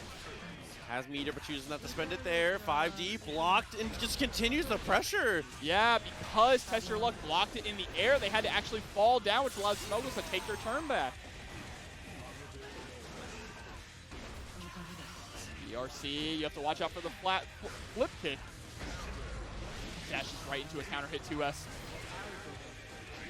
Oh, and after the wires, D goes for the crouching S. That 2S so strong from Smuggles. But again, this is a story we've seen a couple times here. Smuggles climbing back into this a little bit. But Test Your Luck has time to adapt still. It really has been, right? We've seen so many 2-0, and then the other player is able to get one, and then immediately goes 3-1. They either get one or all of them. Yeah. Like there's just like, it's never, it feels like it's like almost never been 3-2. And a reverse 3-0 is incredibly difficult, especially against a character as on the level of Test Your Luck. Duel 1. Here we go. This round start situation is so important. It's Oh, Smuggles. no. Smuggles has some balls to challenge Nagoriyuki around start. That is a terrifying situation to be in for any character. Was able to bait the burst there, jumps forward, trying to use the FD, space himself out pretty well, but the Beyblade got the knockdown, but there's another gold burst. and counter hit 5H. This is gonna be a lot of damage. Hard knockdown. Is gonna get a safe jump here. Oh no! No confirm after the punish on the backdash, but is able to get the VRC conversion. So sick, Smuggles! The slowdown was so crucial for that to work out. Smuggles looking like he might actually be able to do it here. Beyblade into Fukyo backwards. All right, 2K2D, 6H. Why does he get that much damage off a 2K2D? I mean, you know. Yeah, you know. And that's a dead Smuggles right here. Yep, set point now for Test Your Luck. And that was just off a few 2K2Ds, 6H, and then a super in the corner. One thing I just really have to point out about Test Your Luck, every time that they see Smuggles just block the second hit of the / series, they immediately cancel into some specials. Ooh, okay. Plus frames, goes for the super. It says it's a state of mind. Punish though, gets the full juggle into the super. Is gonna just hit him in the shins. Incredible there, getting the hard knockdown. Actually doesn't go for the safe jump there. Instead wants to try and keep a little bit of space, looking for that whiff punish. And there it is. Force the burst out. Smuggles still holding on to their own burst. Gotta be careful about how you spend it if you need to. And the super land, Smuggles is gonna go 2-2. No, it didn't break the wall. He lived. Oh, okay. There's the dash up with 5P though. Oh my god. Almost got put into a really unfortunate scenario. I was about to scream, bro, if he died. So 2-2 here. The final game, Smuggles, can he be another one to complete that reverse 3-0? We've already seen one today. He's slowly building his way back up. But that's the thing, when you have to do that reverse 3-0 situation, the player who's already sitting at set point just doesn't, like, they don't have to adapt as much, right? He only has to adapt to win one game. Yeah, that first to one. I mean, these are two amazing first to one characters too. All right, catches with the 2S, and there's the bite. Party time. Close slash connected. It's gonna be, oh, not actually be enough to kill. Doesn't get the super. Yeah, that was definitely a missed input there, but it's gonna get the 6H to close that out with a perfect as well. We are on set point. We talk about it all the time. Test Your Luck is his strongest on the game where his opponent is about to win the set. All right, burst is gone from Smuggles, and with the amount of damage that Nagoriyuki does, he might not get it back. And you see he's trying to play this whip punish game there. What a counter hit, jumping S from Test Your Luck, and there's a bite.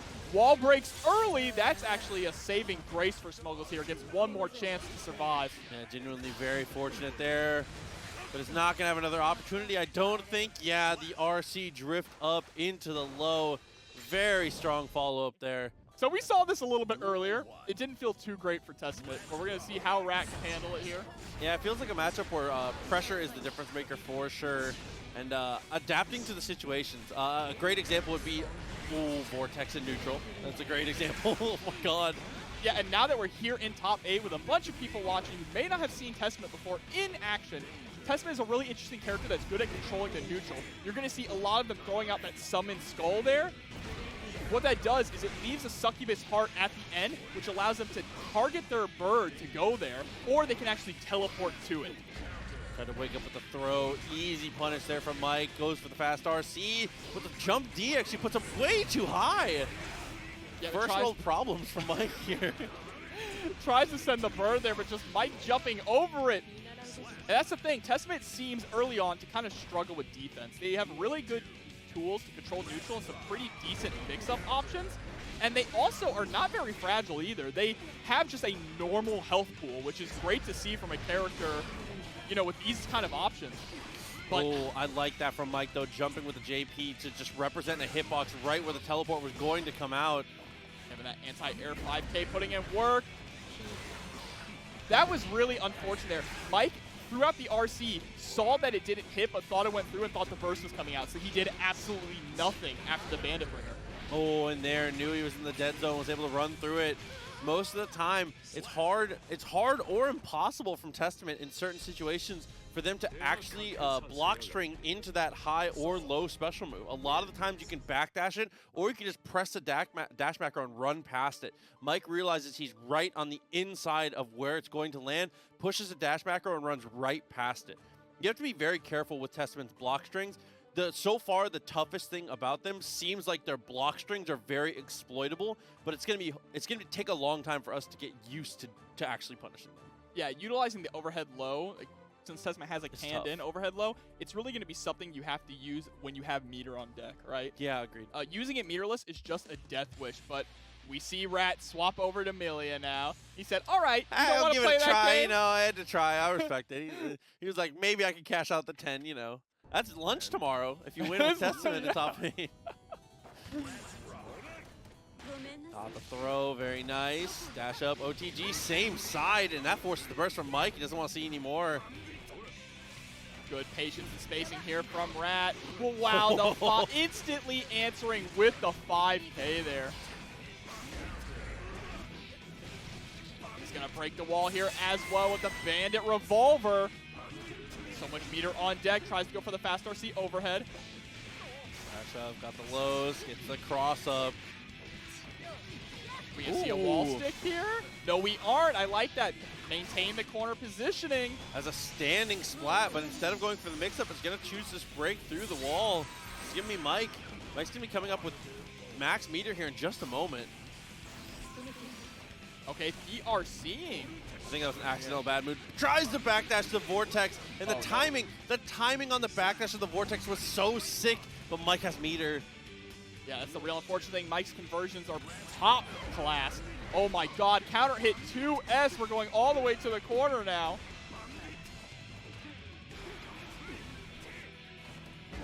Oh, counter hit. JD but drops the 6S conversion. Rat staying alive only because of that. Has burst now, though. That wrist gauge, one more touch. Oh, Mortal. And tries to wait. It's so brave to not spend the burst. Oh, and that is a hero burst from Rat, but you gotta throw it out. It was the very end of the round. Mike taking game 2 with a perfect. Young LZ, I completely agree. I definitely think we're heading in a zoning direction with this character for sure. Well, like space control, more than zoning. Zoning is the wrong word for sure. We'll say space control. I'd say mid-range. Kind of a really similar character to Kai. Yeah, I mean, the way that they function. Yeah, and they have different functionality on when they want to be aggressive, but like same brain cell. Yeah, Kai but with more mix-up. Speaking and less of defense. It's gonna be Kai coming up. I mean, that's the perfect segue. Matt Rat is just like my Kai brain, easy. bro. Rat's making this easy. I felt it. I mean, I think Kai does okay in this matchup here. 2S, a really good tool, as you can see very early on. Kai is generally pretty decent against Soul in Guilty Gear history, but Soul, of course, incredibly strong in this game. I'd still argue Kai does kind of have a decently favored matchup against him. Yeah, I think he does really well, especially when you're able to apply that shock state, pressure him out. You got to force him to DP in a lot of scenarios. You can make him very uncomfortable. Yeah, 2K2D gonna break the wall there with a direct eclair. And that's a really great early round from Rat. A great changeup here. The Kai switch is working out so far. 6B push to the wall. Mike, plenty of time to adapt though.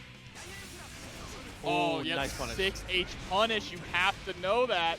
Oh my god, look at the damage. I love that. Bursting out of the clean hit DP.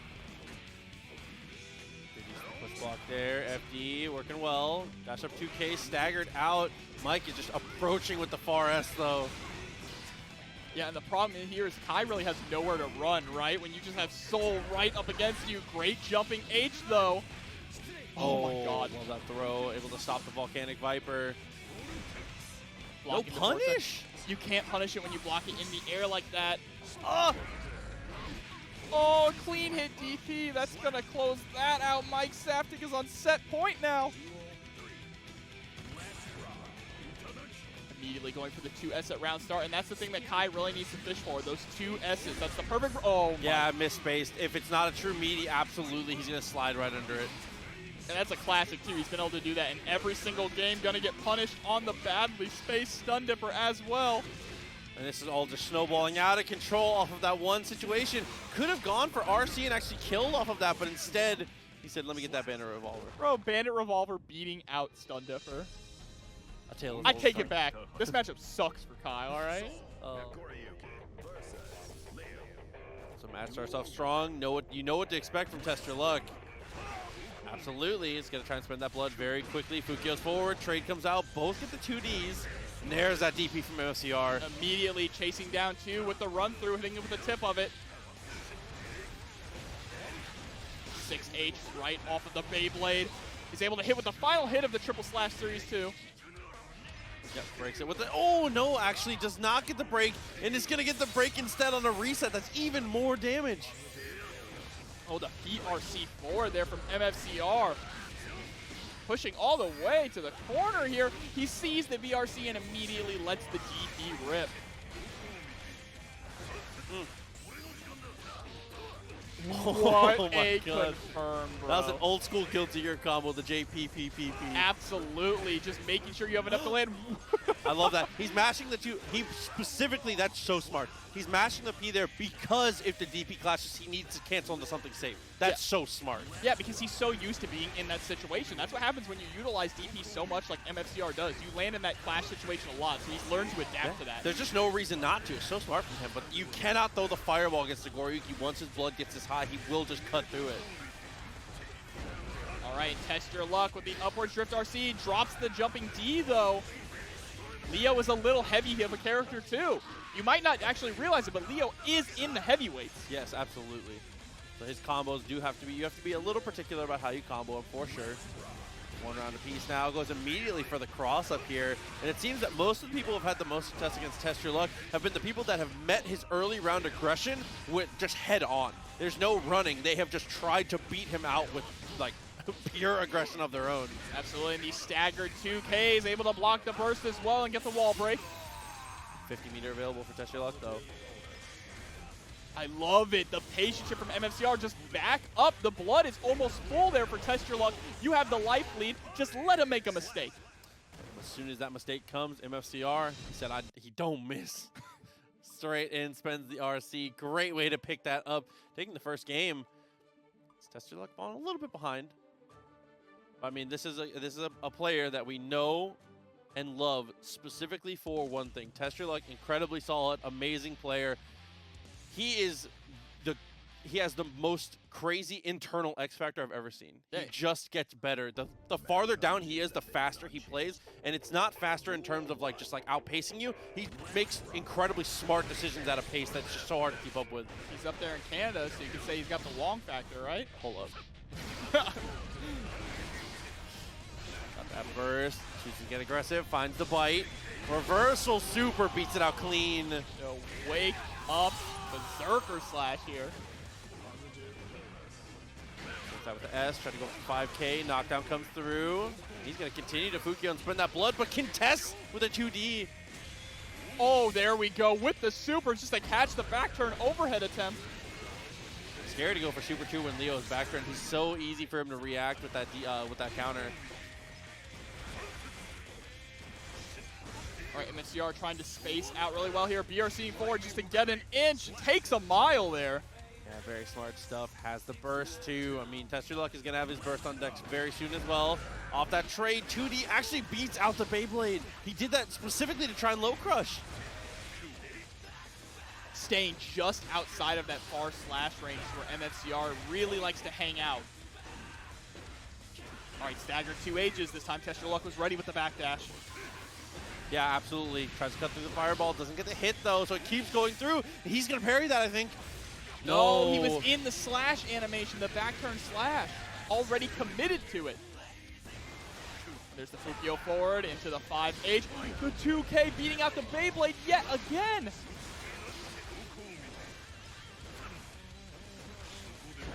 Oh, that jump S, so smart. Got the 2H to follow up. He's going to get into the super.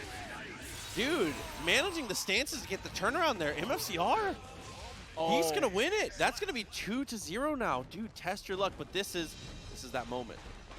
That end there, using the 5K to push himself forward and then immediately threatening 2K or run through. Just that 50-50 mix up there. That was genius. So, But this, you are right, this is the moment. This is where Test Your Luck really starts to shine, is when they are down, when their back is against the wall.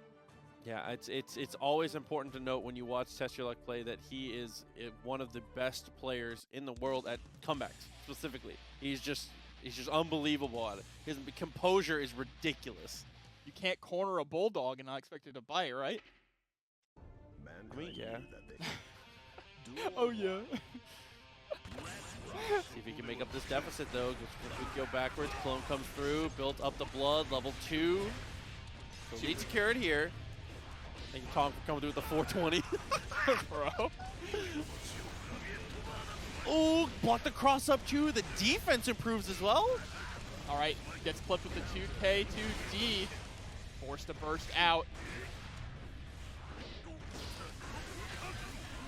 RC's backwards. I love that, just in case the DP also was able to stop the burst in that situation too. Yeah, and what you saw there was he went for the very tip of the far slash into 5H, knowing that it would reach and not committing to the far slash series in fear of that DP from MFCR. Trying to get the 2K2D. Stagger there and just dashes up and starts mashing on the K. So smart. Yeah, it's going to catch the backdash in the corner as well. It's going to go ahead and break the wall there with the axe kick. Get that positive bonus and the clash on the DP, but this time Test Your Luck was ready and had an answer, but no, MFCR with the wake-up throw. So Dude, tragic for Test Your Luck. So smart from MFCR. As the burst available is set on match point here now. Might be able to just close this out and send Test Your Luck down to the losers. Test Your Luck getting sent to losers ever is an upset. So Using that burst to escape the 6H damage, but has to eat the full triple slash series. There's the bite, it catches out the DP as well. 6H, went for the DP again. On the counter hit there. What a string! Getting him with just the tip of the confirm. Close slash into 2H. A perfect come through. A pretty long perfect as well. Test Your Luck got to stay in this. Oh, and Test Your Luck changed the music. The sky should be high. I think that's what's changed here. He's put on the comeback music. Oh, 6 Black Heaven's Guns. Excuse me. I'm a poser. Okay. 2 Eska block string. I love that just block, but actually didn't get any advantage off of it. And there is the 6P. All right, and that's going to be a full death confirm here into the wall. Wall break with the 6H. Doesn't even need that. Chops him in the legs. I'm telling you. He changed the music to 6 Black Heaven's Guns, and that is the comeback factor he needed. That was a double perfect. Yeah. That was a double perfect from Test Your Luck. That's if you needed to understand what I was talking about when I say the guy is unbelievable under pressure, it's just pre-made diamonds. It does as soon as the pressure is applied, just a little bit. That's all he needs to come out and shine, dude. Well, he's showing it to us right now, but we've seen this story before, right? We've seen the taking the one game when you need the reverse 3-0 and then losing it all. Is Test Your Luck going to be able to break that curse? Throw, doesn't go for the OTG, instead gets the close slash, forces the burst out. All right, he's going to get the full triple slash series as well into the corner here. Just dash forward 5P. Oh my god, from that distance, he sticks him to the wall. And a Test Your Luck. third perfect. Another perfect. My man is eating right now. Oh, counter hit JH. Oh, there's that DP. All right, MFCR threatening the run through there, but just going for the run up close slash. Oh, tried to go for something a little too tricky there. Gets thrown for his troubles. But the 5K into the 6H, catching the dash up there from MFCR. And Test Your Luck has tied it up just like that. 3 perfects and some change. And we're tied up now. Whew. Yeah, this is just. This is the comeback factor you were talking about. It almost makes me angry because it happens every time. He's just too good. He's just too good. But MFCR is a great player as well. He cannot allow his mental fortitude to be shaken by that. See how he's able to deal with it. 5K, my beloved. What a good name. And we are in the final game between these two players, game 5. Okay. Oh no. And immediately with DP. What a punish there, but he just does it again. No fear from MFCR. Love that. I mean, you cannot let people deter you from using your strong tools just because it's punished once. Being punished once doesn't mean it's not strong. It just means they had a good read. You got to mix up the timings. Oh, and I love that. Picks an incredible angle there to go with the JD. Oh, but drops the combo there at the end because Nagoriyuki's a super heavyweight. Empty jump bite, okay, and the punish as well, and just like that, Test Your Luck is at set point. I mean, it has just been a landslide coming back. Once the snowball gets rolling, Nagoriyuki's so hard to stop. Quick forward with the Beyblade, is able to get the fight. Party time commences here, and he gets him with the shimmy. Try to bait the burst, though. Goes for the DP, lets both hits rock. Perfect spacing in the dash forward. Stalls just a little bit to try and bait the burst. MFCR is able to get out of the corner. Pushing there to try and leave him at high blood. Test Your Luck doesn't look deterred in the slightest, is still going for Fukio's forward. All right, there's the 2D. This is what MFCR needs with the wake-up throw. And Oh. the 2SF. Oh Test Your Luck taking it with a reverse 3-0. You'll cringe too hard. So we go match up beginning. Dusty, good block early on. Trying to go for the backdash here, but Ino's so good at catching backdashes. Yeah, one thing I was going to mention early on about this matchup is that Jakc-O actually does a pretty good job of shutting down Ino's approach through the air with the use of the minions. The difference is, though, is that Dustin needs an actual chance to breathe, and they're going to get command grab right off the bat like that? Come on, MAGICMAN. Yeah, very early on into the set, repping that command throw. Dash up, same side, double overhead into the low. Is going to close that one out, and that's exactly what you said. Jakc-O needs room to get started. Once she's started, she's nearly unstoppable, but getting started against Ino feels impossible. She's similar to Zato in a lot of respects. She shares some really similar matchups with that character as well. The minions are buffed in the immediate burst from hereticMAGICMAN. But they're still buffed. The meter comes back faster. She's able to summon them even quicker. Buff finally off now. hereticMAGICMAN gains back control, but there's the sweep. Able to get the confirm as well, and just domes headshot with the minion. I got range. Dashing up to try and go for the 6B. I respect the attempt at the start there, but hereticMAGICMAN gets the note and into the mix-up. Yeah, just trying to reset this pressure, steal all these turns back. Goes for the overhead straight into the low. Gonna get the wall break as well with the Fortismo for the kill. hereticMAGICMAN taking game 1 with a perfect, just like that. I mean, spending meter in a really efficient, amazing ways. After the wall stick, going into Fortismo, like you said, being able to effectively utilize the command throw in the corner. I mean, I feel like the command throw is like the road a little less traveled by a lot of Ino players. They often don't even lean into it. They would rather get like a PRC to just continue to go in. I feel like because it's so underutilized, it always lands. It's impossible to deal with. You never expect it, ever. Oh, man. Okay, good jump over there with the JD. Toss the minion. She 5Ks it, but gets whiff punished for it. Really good stuff from Dusty so far. A nice counter hit here in the corner. Gonna get a nice big conversion as well, just playing soccer. 66. Ronaldo soccer. Oh, my God. I love that JP not going for the throw. Very smart. Oh, man, a full punish here on the blocked YRC. Okay, this time Dusty was actually ready for it. Not able to get the punish, though. It's so hard to punish, even if you do deal with avoiding it correctly. Yeah, and what you saw, though, they avoided it correctly, was the IAD backwards, immediately IAD forwards. It lets you avoid the entire thing there. And Dusty able to take the first round. Okay, couple backdashes in a row, gets the jump in. Ooh, nice little extension, and the minion throw anti-airs.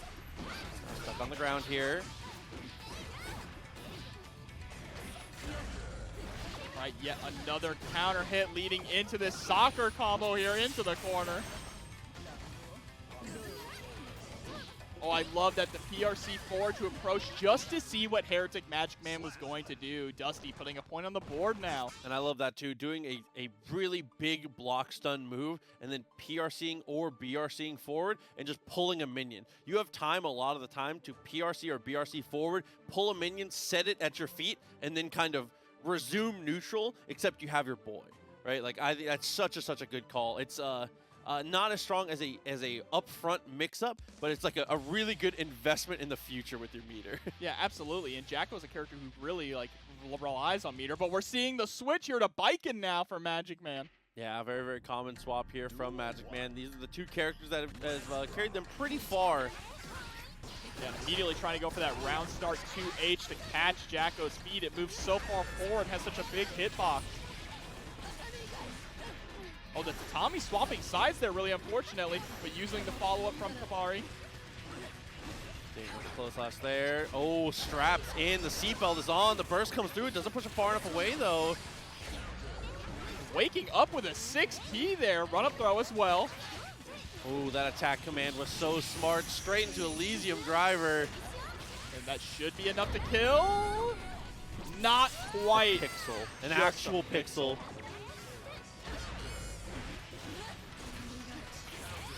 Oh, 2D there after the Tatami. Brave. It blocks all of it and then chooses to go for the swing. All right, able to get on the other side. 2K2D runs real deep in there to push further to the corner. Oh, yeah, we got those tether combos here. I mean, one of the scary things, though, is if Baiken gets tethered to Jakc-O, Jakc-O's going to soccer kick her repeatedly. Like, just infinitely. Oi, oi. And just look at this relentless pressure here. Great backdashes as well. Dusty cannot find a way to escape, and that throw is going to close it out here. hereticMAGICMAN taking that round with a perfect. The game back control. The trade comes through. Not really in your favor, though. Was able to maintain space afterwards, but Tatami on the pickup. Force the burst. All right, able to clip him with that 2H and get a nice full conversion. You know I keep that thing on me. Blast him through the wall. Dash up. Nice tag. Dusty tries to go for the instant air dash in, though. And hereticMAGICMAN is the first one to swing. I'd say a lot of times in the air, I'd say kind of fairly evenly matched depending on which buttons they're willing to push on that instant air dash forward, but hereticMAGICMAN just luckily picks a faster one. It really came down to just picking a faster normal. Yeah, and I really like the way that he's utilizing the tether as well, because when Jakc-O doesn't have room to breathe, she cannot get the minion game going. That is the key thing. I think that's where Baiken really excels in a lot of her matchups, is its characters who are uncomfortable being super close to another character. I mean, the seatbelt is just is a game changer. Absolutely. Sure. But it can be bad for her in some matchups as well. 2D, drop the minion, pressure's back on. Like that PRC into the low, tricky stuff here. My boy, he's powered up. Gets the 6P as well. Oh! Just a really scrambly situation there. hereticMAGICMAN coming out on top with a nice conversion. There's the throw. Tether's on. Oh, over the 5D, no punish. YRC in response, and Jakc-O 2D? Oh, and that 2D actually low profile the JH coming out there from MAGICMAN as well. First time we've seen it. Look at the damage there on the parry. Good call out. Able to swap sides to get the counter hit. That's going to force the burst there from Dusty. Oh, yeah, I like that burst a lot. Just get yourself out of the pressure situation. First time we've seen the defense work out, and the reversal timing on the super is going to beat out whatever it was Dusty was trying to go for. It looked like he was doing run-up close slash there, and hereticMAGICMAN at set point now. Couple back dashes in a row. Oh, the sweep connects. Look at the damage here. Yeah, meaty Tatami there, catching with that 2H. Dusty has consistently been getting clipped with that, trying to either backdash or jump. Amazing use of the YRC. Tommy juggles again, not able to kill. Great tech.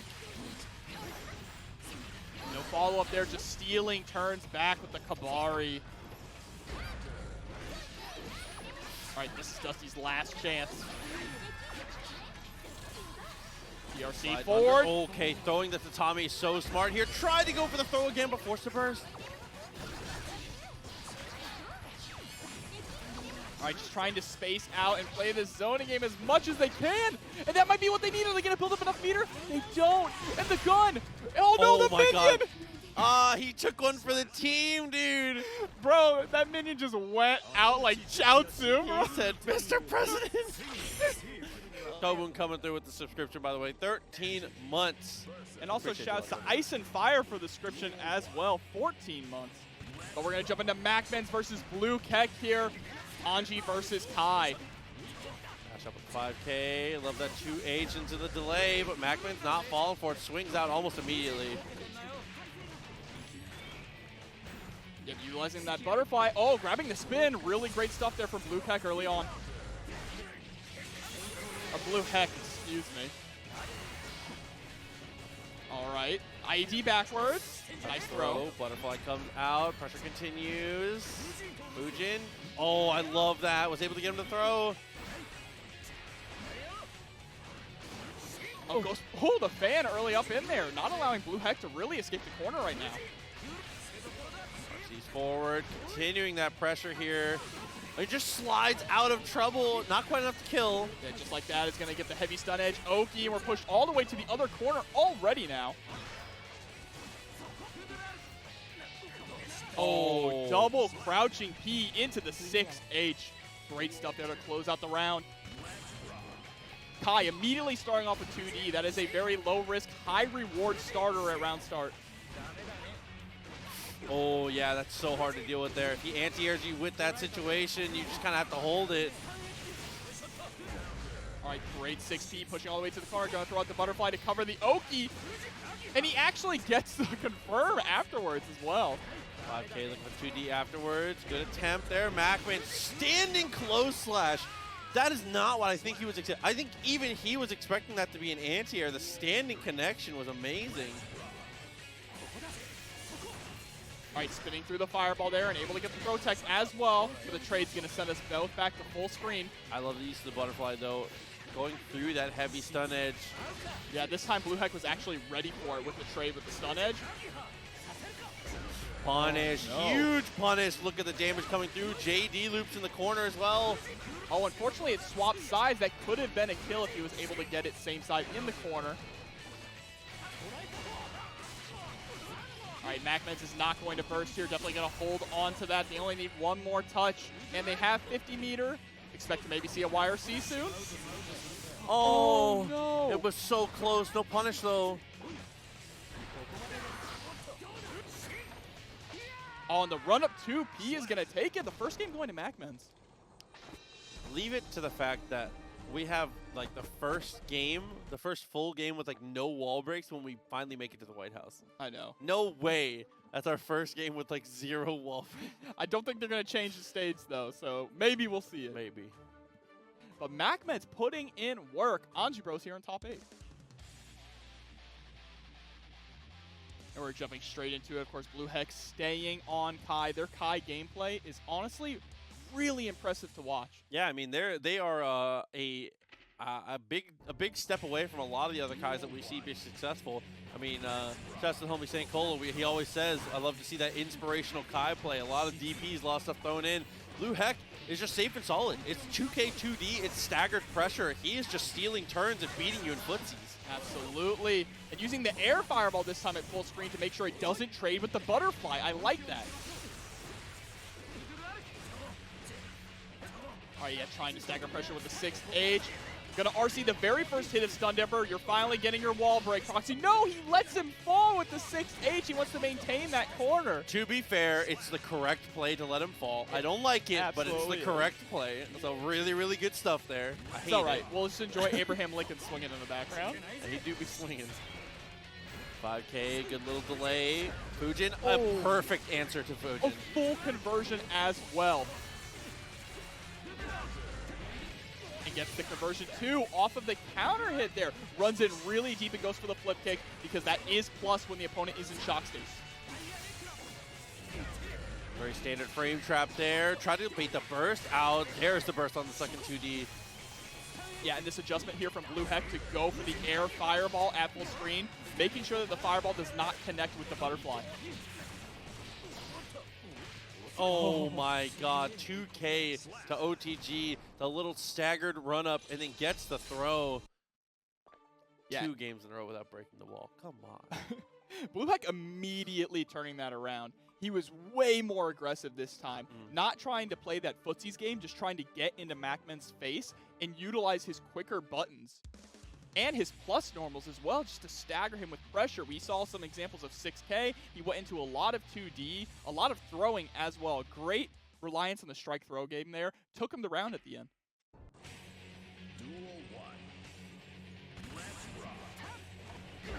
Oh, 2H counter hit, absolutely. So much damage to come through. It's like one of the worst things you can get hit by as a starter for the actual counter hit there. Good twirl through though. Butterfly Oki, nice hop forward too to get the counter hit that forces the burst out.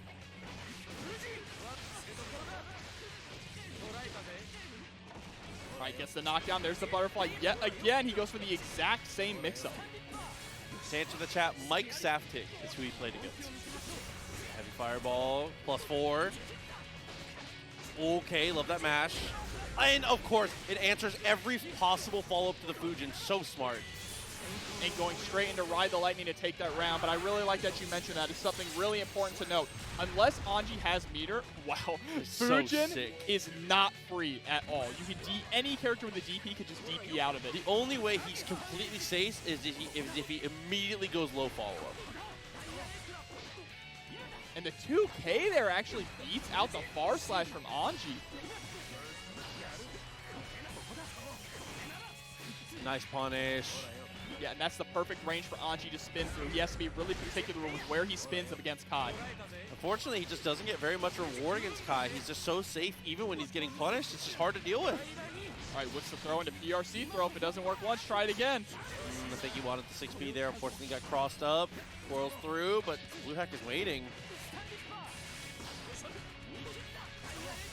And the staggered pressure here from BlueHeck as well, really making it tough for MacMens to escape.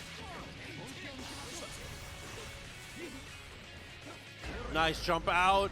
Try to bait the burst out. The burst on the second hit, actually. And he wins the mashing war there.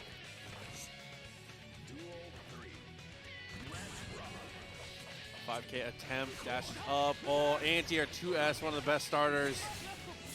All right, breaking the wall with the DP. So much damage on deck as well. This is a really important round for both these guys to take, getting up to that 2-1 position. That's a punish, actually. Oh, Fujin, come on, man. ERC to try and stay alive here. Has to burst, though. Shock state applied. Trying to delay a little bit. Thunderbird blocked. Had to go for the PRC. Looking for the shimmy. Doesn't bite on it.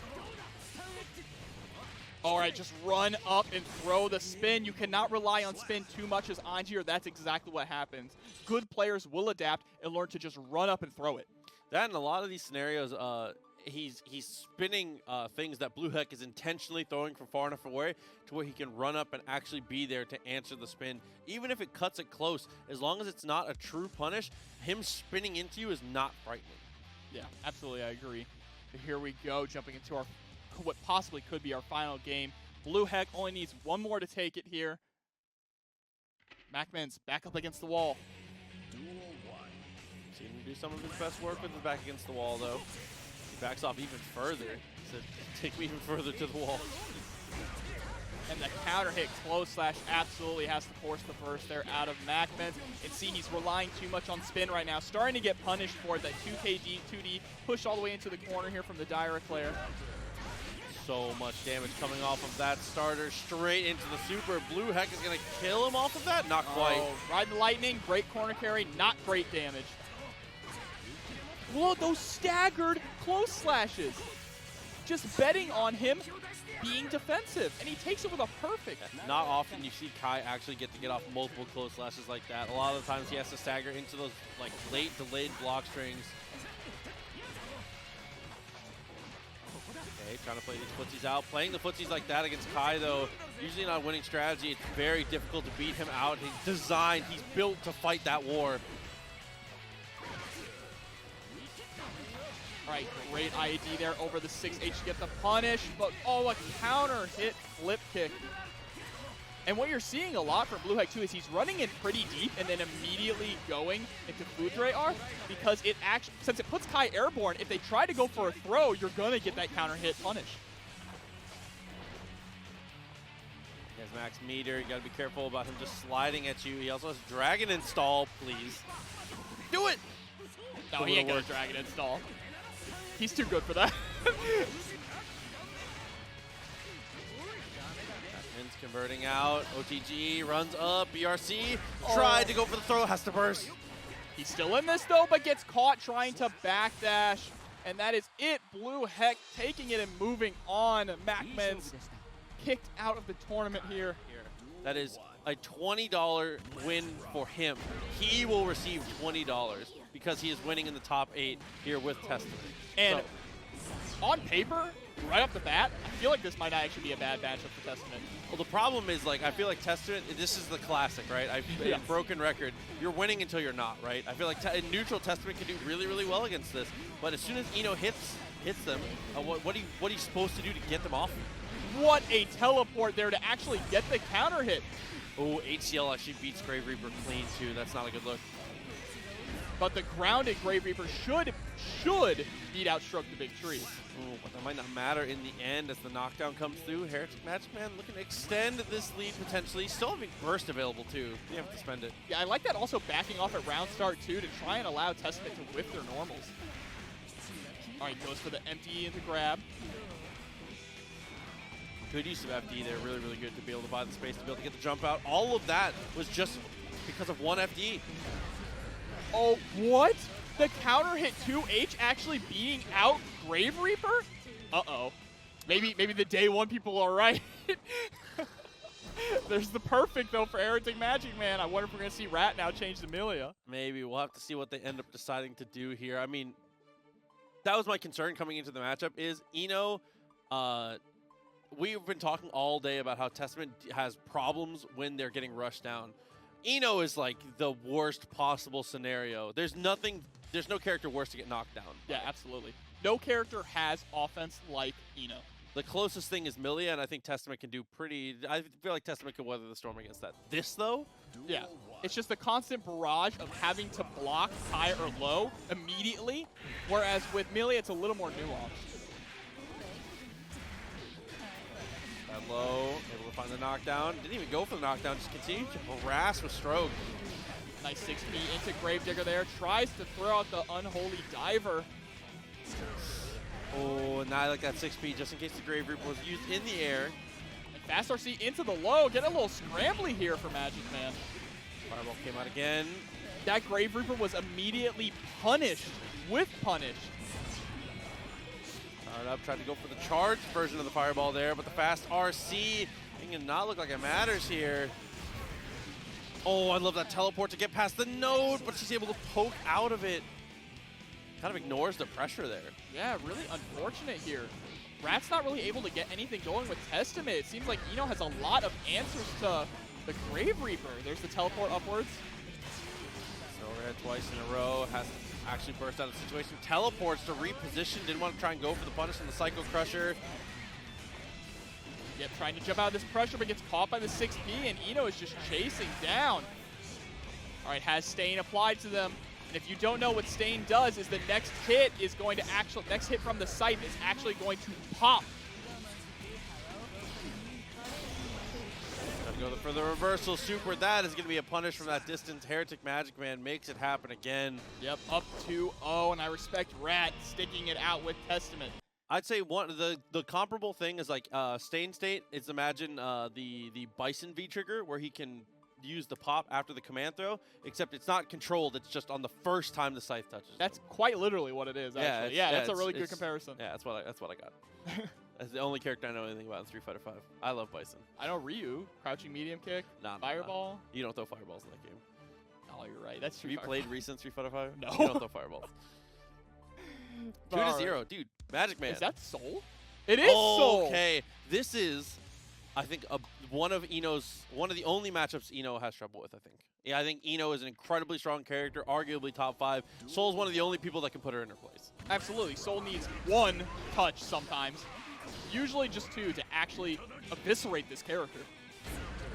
And having access to DP is such a great option against a character like Eno. Oh. And out, able to go for a couple strokes in a row. It doesn't matter how tough the matchup is. Ooh, maybe it does. DP is the great equalizer. No punish actually on the heavy Volcanic Viper. No punish there either on the Vortex, but still able to catch him. Gonna try and burst out here, relatively even game. Next hit is gonna decide it all, and hereticMAGICMAN is gonna be the one to find it. Set point. Yeah, just controlling this game so well. We never saw Rat actually switch to Millia, but gets a counter hit, Bandit Bringer. Full combo here in the corner as well. Drops after the 5K. Clean conversion for hereticMAGICMAN. Tries to steal the turn back. Yeah, the 2S I think was an attempt at a DP there, trying to backdash out of the secondary one with the standing H. Yeah, but this should lead straight to a wall break. Can we get Fortismo? We do. That's going to be a hard knockdown. One more guess and it's over. Oh, and the guess is not quite correct there. hereticMAGICMAN, the low into HCL's enough to close it. Moving forward in top 8 here. Good stuff from hereticMAGICMAN, but you know what, Rat? I respect you. Here we go, BlueHeck versus MFCR. Early on, MFCR playing it low and slow, which is rare to see. Normally he likes to be the aggressor here, but doesn't want to overpress into Kai's normals, which I really, really like. And he's playing that fireball game. There's the anti-fireball. He's trying to use that JD to stagger his fall. See, and that's the one thing where Kai excels, is he's able to actually get that pressure on Leo and get a button out before Leo has the chance to let the DP rock, if he keeps it tight enough. And 5S. 5S really has been a difference maker so far. We're early on into this, but 5S already has been like setting the pace completely for BlueHeck here. Oh no, there's going to be a big punish on that whiff DP. We're going all the way to the corner, utilizing that 6K to just push him. We tried twice in a row to break through that fireball. Wasn't quite able to get there. Dash up, look for the 6P. The people's elbow is not going to hit, but there's the jump S. Only in Guilty Gear. Oh, there is the reversal. Ride the lightning all the way through the wall. Not quite enough to kill, he's alive, though. Don't DP.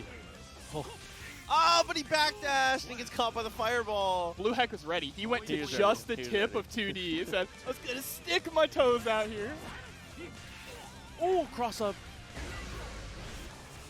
Counter hit. If that was in the corner, he's going to get a full confirm there, but there's that DP from MFCR. The run through as well. Combos into the fireball. I don't know if that's what he wanted. Oh my god. BlueHeck is so smart, but it's negated immediately by that DP again from MFCR. Oh man, the whiff punish there. Just 2Ds is backdash straight into heavy stun edge.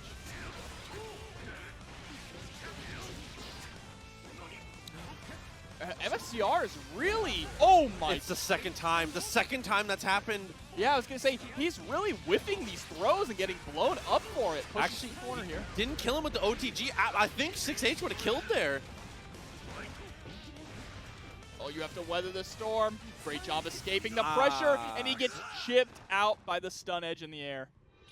I mean, that is twice in a row. BlueHeck did something very, very punishable and did like almost the last possible frame PRC or BRC to cancel out of it and did 2D counter hit to actually stop the answer from MFCR. He PRC'd at like the latest possible time. Yeah, absolutely. Picture perfect finish there. And we're going straight into the second one. MFCR have been looking pretty good, but BlueHeck, I mean, that was a very close competitive game. That's what we like to see. Yeah, MFCR was playing very reserved. Not too sure how to actually approach BlueHeck here in neutral. And it's happening again. He's, you know, backing off, really just running up and blocking, finally able to actually get the offense started. But there's the grab on the very first run-through attempt. Yeah, so important to grab that early and often to make sure that they know they can't just get away with it. Oh, not able to actually get the punish, and then he just lets the DP rip again. If there's anything you can expect from MFCR, it's if you don't punish one DP, he's just going to do it a second time. Tried to go for the JP for the frame kill. I think he mistimed it there. All right, maintains the corner positioning here. Parry, absolutely. No, he DPs! Into a full combo, actually drops it. Same situation. PRC so late. This is a really scary situation here as well. Just go straight to the heavy sledge, and the fast dust is going to take the round.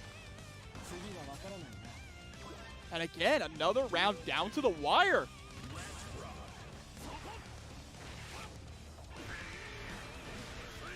The footsies game here from Blue Heck. Catches him in the air. Isn't able to actually get the 5H to get the pop-up, though. Cross up there, very nice. Oh, that was an incredible block. It's the overhead. Yeah, we got basketball combos. Burst to not get stuck into the corner. 6B tried to follow up. Backdash attempt there from Blue Heck. Couple good trades in a row. The super come through. That is going to kill even rounds. Absolutely. I think we can expect to see Blue Heck back up at round start yet again. 2D is a pretty good option at round start against Leo as well, because a lot of Leo players like to move forward at round start. Russell DP, great decision, has earned him all of this pressure here. Blocks the overhead and pressures out with his own 2K2D. Actually contested against that. Not only did he see it, he decided, I'm not going to block. I'm going to punish you. Defense there, 2S, great DP. Couple good decisions in a row from both players and the tech. Counter hit JS into a full combo, ride the lightning. He's actually going to go above it with the burst. Almost missed the punish. A very minimal punish though, and then the 2P just chops them. Gives him the Ric Flair chop. Oh my god. And that's Blue Heck 2-0 right now over MFCR. One more and MFCR is out of the tournament.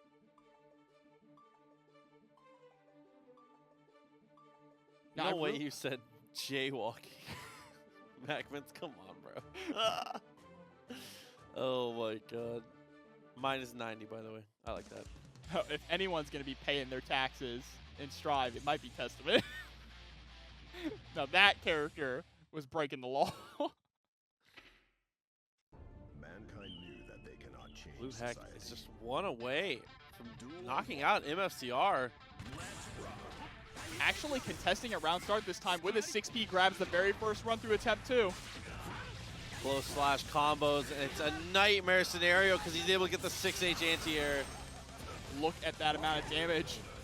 Usually people don't really associate big damage with Kai, right? But here we go. MFCR about to be sent through the wall, taken for a ride. About to be sent to hell. Bro, heaven or hell? He chose hell. There's that 2D at round start. The trade works out, but runs right into a wake-up throw. Okay, going in for the dribbles. Good amount of damage. OTGs, immediate DP. Yeah, you can't even use that air fireball. No, he lands on the fireball and allows MFCR to actually get the full pickup conversion. Wake up, ride the lightning. We're just throwing it all out the window. He's been going for every single reversal here. Decent options. Is not willing to burst. Doesn't want to try and beat Hero. Yep, 2K, 6K. Old reliable there for Leo. Ooh. Oh, win the guard point, cancel out of the stance immediately. OTG 6H, just to reset neutral, but there's the DP.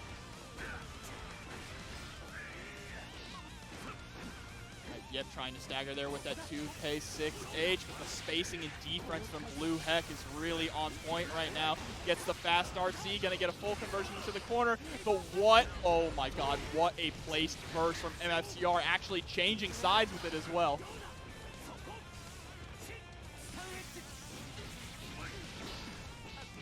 Goes for the cross through this time. And the overhead lands, he has meter as well. Oh, good mix up there to keep yourself alive. Was kind of falling out of favor, but I feel like this has been the story of the night. I mean, it actually has. Yo. You don't gotta feel like it actually has. It has been consistently, one player goes up 2-0, we get one sign of life until it's just snuffed out, right? They try to make you believe. And we'll see if MFCR believes. He still has to win 2 more games to actually take this. Blue Heck coasting a little easy right now, able to make more mistakes. Duel 1. Let's rock. Five. Dude, 5K from Kai is just why. It is It's active so strong. forever. The knockdown. Got the DP, crossing back up, answers the DP. What was that? Yeah, so Leo's back turn standing P actually has upper body invincibility. So when Kai woke up DP'd, he went through the invincible part of this back turn standing P and just got punished for it. Dash up, nothing to follow. DP comes out. Look at the damage coming through with this. Full on shock state, optimal combo to the wall. Couldn't OTG for the final hit though. You consider bursting here as Blue Heck? No, it's not enough damage to kill, and he wakes up with the DP. The timing is so consistent from this guy. And we are now on set point here for Blue Heck.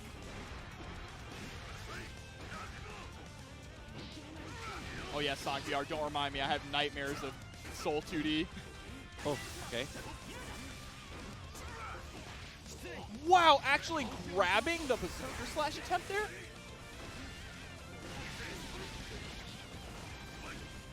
All right, he actually gets the run through, but doesn't go for the mix-up immediately. Was actually kind of scared of the DP from Blue Heck.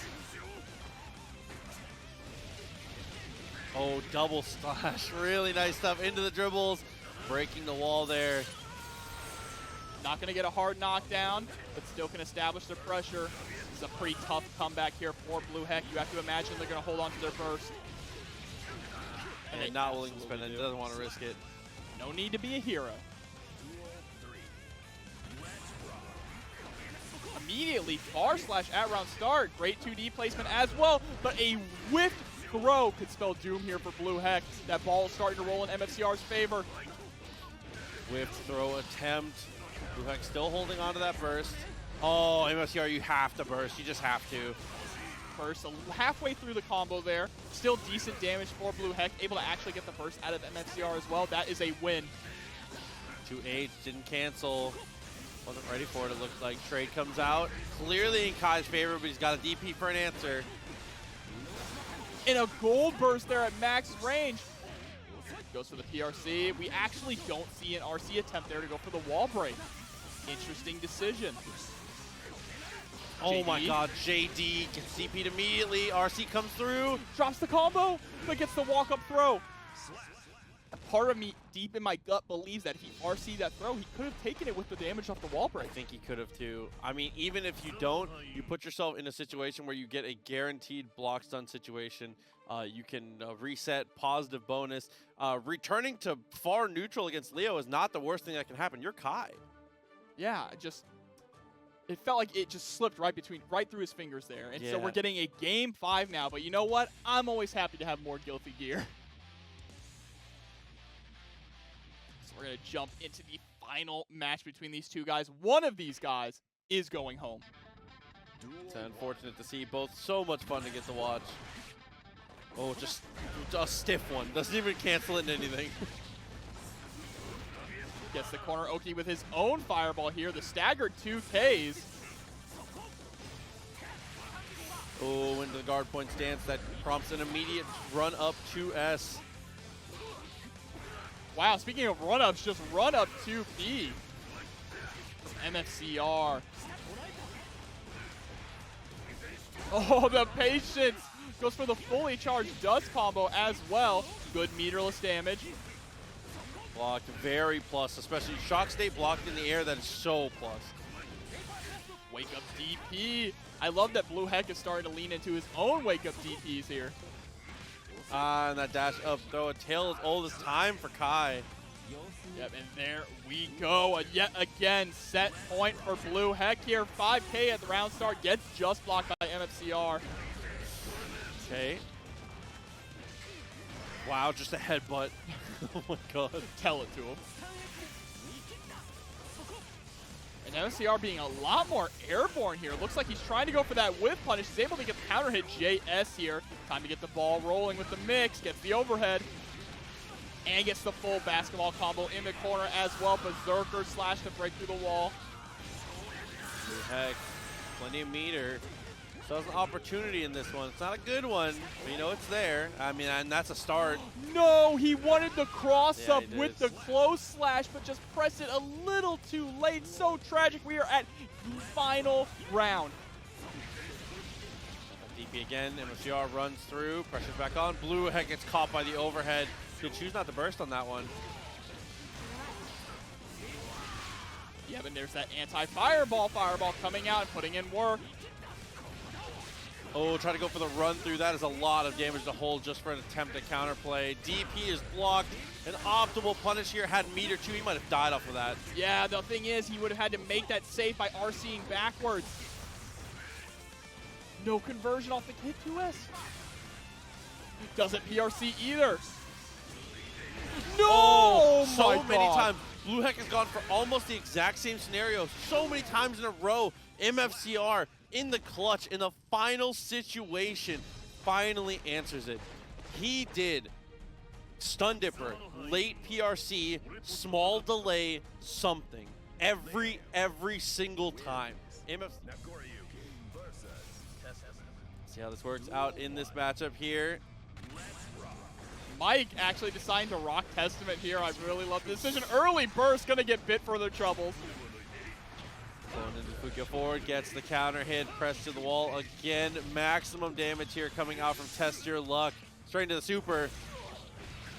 Yeah, that's gonna be a hard knockdown going through the wall. Not quite enough to kill though.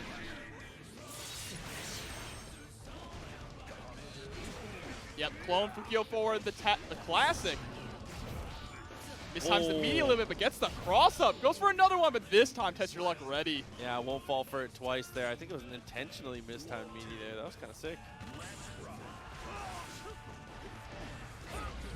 Able to find the DP. I mean, early on, you know that Test Your Luck is just going to spend all the blood to be as aggressive as possible here, so you cannot try to get aggressive yourself, or this is what's going to happen. Already through the wall. Yeah, but that is a positive bonus on deck too. But utilizing those far-reaching normals of that scythe for Testament, gets the knockdown.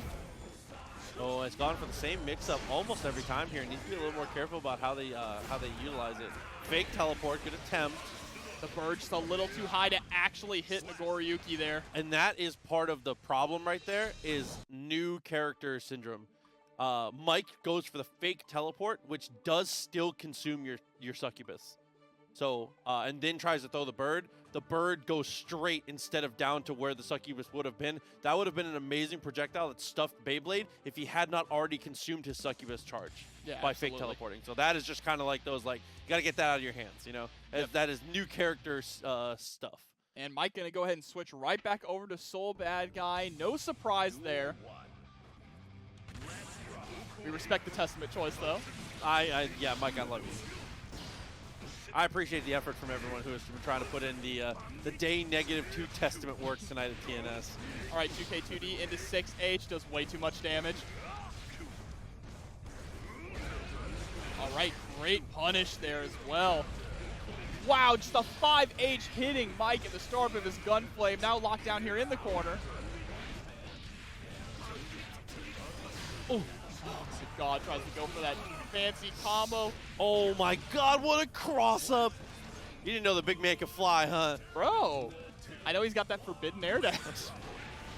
5K counter hit at the round start. Even against, even though Nagoriyuki's so strong at round start, rare to see Soul just cleanly beaten like that anywhere in footsies. And just a little too far away for that Bandit Revolver to actually be blocked. And what a punish for Test Your Luck. Gets the counter hit. And that's all she wrote. We are up 2-0 now over Mike. That was actually a crazy fall through on the far slash conversion. Makes him block the first hit of far slash, goes for the second, and looks down and recognizes he will have RC on the third, just pushes it. Mike was already trying to buffer an option to beat out whatever kind of stagger he went for. Test Your Luck just goes through with the block string and actually gets an amazing counter hit off of that. That was a round-winning decision just by knowing that even if it was blocked, guaranteed was going to have the RC. Yeah, and Mike kind of getting manhandled here too, which is not normal to see. That's, to be fair too, that was like, no disrespect, that kind of was like game time. Yeah, pretty much. And Nagoriyuki gets those games no matter who you are. Yeah, I mean, that's the nature of the beast for sure. Nice backdash though to escape the Beyblade and gets the the punish on the burst. Yeah, tries to go for the cross up there, just a little too high. Great backdash into the 5H to punish the far slash attempt there. Amount of damage here. RC's forward. 2H. Not enough to kill. A lot of damage though. And that's something that Mike never misses on, is getting those counter hit far slashes into the run-up 5K clean hit DP. He is always on point with those. And look at Mike's wrist gauge. One more hit and he's actually dead. Oh, this is a lot of damage. Needs to hit him one more time though. All he needs to do is win footsies a single more time. Went for the 6P and backdashes afterwards and got the burst from Mike. He wants this round, and he takes it as well. The burst working out in the end there. Yeah, test your luck. I mean, that was essentially an unwinnable round, it felt like at one point. Getting away with Mike's burst, that's amazing. All right, 6H over the OTG. Yeah, and Mike just trying to press forward here. Finally able to actually get a hit. Gonna keep that pressure going with the 2K2D. OTG, but gets tossed into the corner. Fast RC. And the bite. Yeah, the bite just about seals the deal. Even with that DP not punished, we're just looking for chip now. And with the amount of blood, I was going to say, that's something we very commonly see from Test Your Luck. When he has no blood and your health is below a fourth, he's just going to try and chip you. Just goes DP, DP, DP. Like, yep. And now Mike is sitting here at, Test Your Luck, excuse me, is sitting here at set point. Misses the OTG with the 6H and has to spend his burst. Good forward, close slash, locked him down. 6H, not enough to hit. Oh, it wasn't close enough to force him to block the blood pop. And Mike going for the longest possible combo there.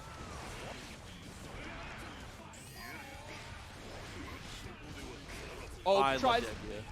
I like banking on it. Doesn't work out, but it was a really smart idea. Yeah, it's tough. I mean, as far as ideas go, that's really almost the only way Test Your Luck is getting back into that. That's the only way to do enough substantial damage without a counter hit. When you don't have blood to actually do a full combo. Yeah, absolutely, for sure. And he didn't really have meter to spend either after that BRC, but I really like the BRC into the close slash, keeping him in the air long enough to throw out the 2H as well. Yeah, especially because it was on the slowdown, was able to do both and then still jump forward to continue to maintain pressure. It was just all very well structured. It's just Mike still clutches up and starts with a vortex. Now that is a prediction, a hard read working out there in Mike's favor. Gets the pick up on the 5K as well to break the wall here. Oh, look for the bite. Didn't work out. Oh, and that, yeah, as soon as you RC forward there, you know if it doesn't connect, you know the burst is coming out. But it's a good reversal here from Test Your Luck. Yeah, getting nice corner carry on that as well. And Mike is being so patient here in neutral, not really getting clipped by these 2S's or 5H's. Oh, tried to catch him with it again there. He does not fall for it this time. Mike, knowing he has that much of a meter lead and a life lead, is not willing to commit. Again, this round start situation. Mike actually tries to go for the ground Viper yet again, but Test Your Luck with a 2K2D right at round start. There's the backdash on the throw attempt. Big damage here with the clean hit DP.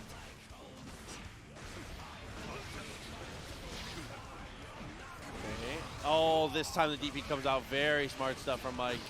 Gets the side swap as well, but Nagoriyuki just a little too heavy there to pick up with the 5K. And the counter hit, Beyblade. Doesn't have the meter to actually close it out, though. Oh, trying to go for the chop. Back dashes afterwards. Mike blocks the 2K2D. Close slash is gold bursted. Goes for the overhead mix up there. You have to watch out for what might come next. Just PRC straight into a 5K. No full conversion, though. We're going to see a throw here very soon from Mike. He's put himself in a situation to start leaning into that a little bit more. I want to see more of the throw than the strike here. I like that from Test Your Luck. He knew that Mike was running out of meters, so he just threw out all the special moves to chip him out there. And we are now at set point yet again for Test Your Luck. Gets the bite early on. Mike, who doesn't have many more chances left. Great DP, though. Is able to break out of the pressure. Jumps in. Close slash beats it clean. One more touch is going to do it, and what a Hail Mary DP there from Mike. Like the pressure back on, jumps in.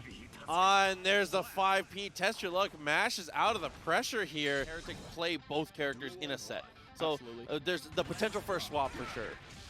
Hey, right off the bat, working out with that micro dash JH. All right, but the first run through is going to be successful here for MFCR, able to turn the tables and put hereticMAGICMAN in the corner. But as I say that, they do the exact same thing. Wow, just slapped out of the air. It's just one counter hit for another. Back and forth, blocks the note. YRC is blocked. A lot of meter here for Heretic. Not going to be able to cash any of it out, though. This will be enough to kill. Yeah, pretty substantial life lead, too, taking that first round here. Jumped over, jump H. Oh, that's a punish, actually, on the throw. Misspaced. All right, yeah, bursting just to keep MFCR there in the corner. Counter hit bar slash, trying to harass with that stroke the big tree. Oh, 5P, I love that little delay.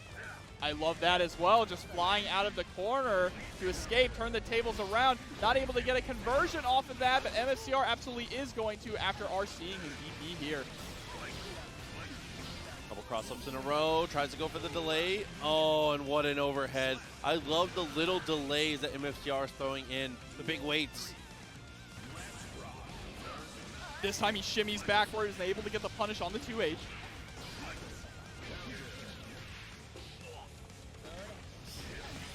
All right, patience there, gonna go ahead and RC. Nice corner carry on this, but the first comes out from hereticMAGICMAN.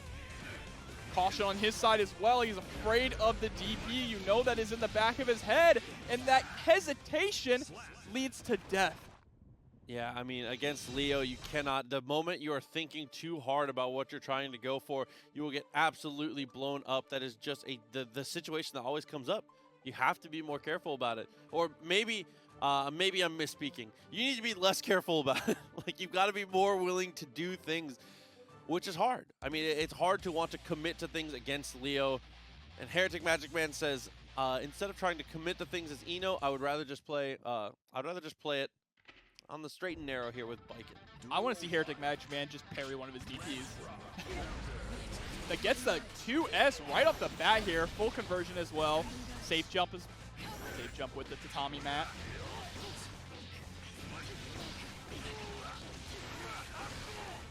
And just like that, MFCR is able to turn the tables around and even this up. Oh my god, this conversion drops it again, though, just a little too high after the RC. Yeah, I'm assuming that's a difficult combo because we haven't seen that combo completed yet today. Break the wall. I wouldn't be surprised at all to see DP here. Just dashes up with the 6P instead. I wish it was gone. There it is. Speak of the devil. Wake up burst as well. hereticMAGICMAN really wants this round. They feel like they can take it. I mean, one more interaction to gain meter. Yeah, absolutely. I mean, was going to be able to just rip super there and chip potentially. So far, the Baiken change is working out. 2D is blocked, and a great run up 2K there from MFCR. Catches the backdash and able to get a full basketball combo here. Is able to maintain the corner as well, but what a 6P challenge. Okay, pulled in. Is able to delay. Is trying to be more wary of that, attempt at the 2P. We get DP. There's the overhead. Oh, goes for the double cross up here as well. hereticMAGICMAN just building up enough burst right now. It's going to have it going into the next round. Yeah, another good follow-up. Jump over, jumping heavy does so much damage. It's a very reasonable burst there from Heretic. With the same starter again.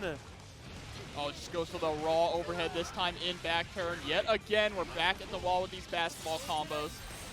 50 meter available for MFCR. BRC's forward, but there's the parry in reaction to the BRC. And straps in. Straps him from that far away as well. There's the burst. Chain breaks off just in time. BRC, but an immediate answer. Oh my god, this is one of the bad reasons like Tether can work against Baiken. Sometimes, yeah. That right there was all thanks to the fact that MFCR was tethered to hereticMAGICMAN. He was able to get a combo that he might not normally have been able to there. And, you know, that's the thing. Sometimes the tether is really good in certain matchups, and other times it can be extremely painful, and we just saw why. Yeah, I mean, some characters can just do their corner combo, and others need to make small adjustments. And Leo needs very small adjustments. But I mean, obviously MFCR as a Leo specialist has practiced that all out, knows the tether combos, and did a great job to convert that to maximum damage. And this man has been playing Leo since day 1 of release. There's the counter hit, JS leading into a full corner combo here. Not the low, steps into the wall, straight into the super here. A lot of times we'll see a dash up into a run through. Holy charge had to be an does. execution. Yeah, absolutely. But he's able to get the wake-up throw here. hereticMAGICMAN absolutely going to hold on to the burst. No reason to spend it. Don't be a hero. And we are on set point now for MFCR. Dash up with the 5P, jumping H, immediate punish there. His onset, I don't think was what was attempted at that point. And just another clean overhead, forcing the burst out here. MAGICMAN with no meter to fight back with, really. Gonna get put, not through the wall, but trapped here in the corner. Oh, just tries to throw out the 6H. Oh, DP actually beaten by the jumping S. We always say that it's just a mini axle jump S.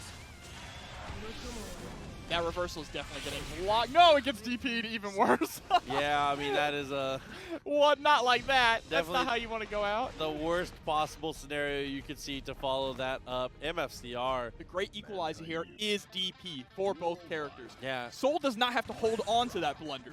Specifically for Soul, too, I think that Soul wins out in footsies. So while Leo does have a better mix-up game, it's harder for Leo to actually get his mix started because Soul is just such a dominant character in the neutral. All right, there's the early burst from Mike to try and push him into the corner.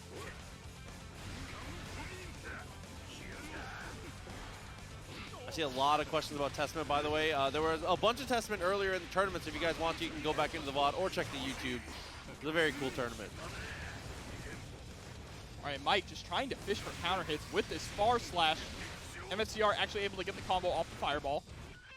Ooh. A little delay. Nice conversion into the DP, actually. I always love, there's something really, really therapeutic about seeing standing normals into flash kicks. I mean, if you say so, dude. I don't know, maybe it's just me. It's more of a nightmare to me. Guard point stance, cancel straight out of it. Nice dash backwards, but shimmying Leo is futile a lot of the time.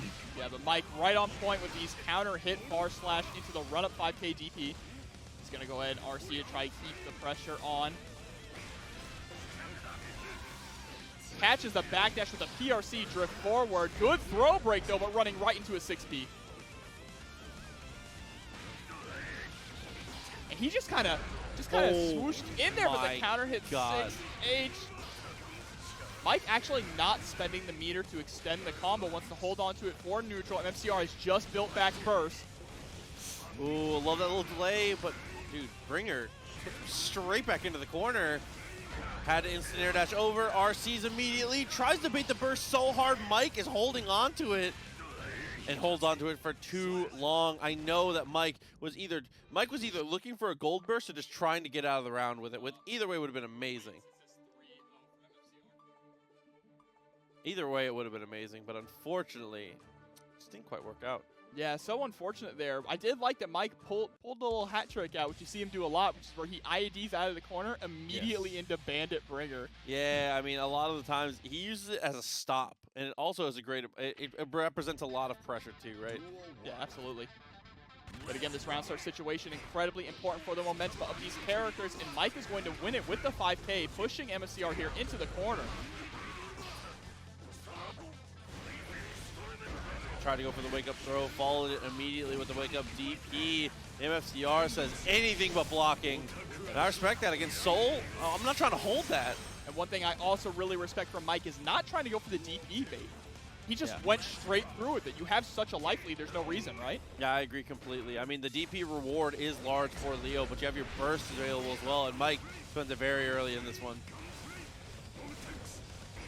Oh, Vortex does not get punished here. Oh, the 2S hitting at maximum range, able to get a conversion as well, but the wake-up throw from MFCR and a raw overhead. This is going to hurt. Yeah, Breaks the wall, good amount of damage down. Mike, well, in the lead on this one. Yeah, you have to guess that left-right mix-up, and he guesses wrong both times. MFCR.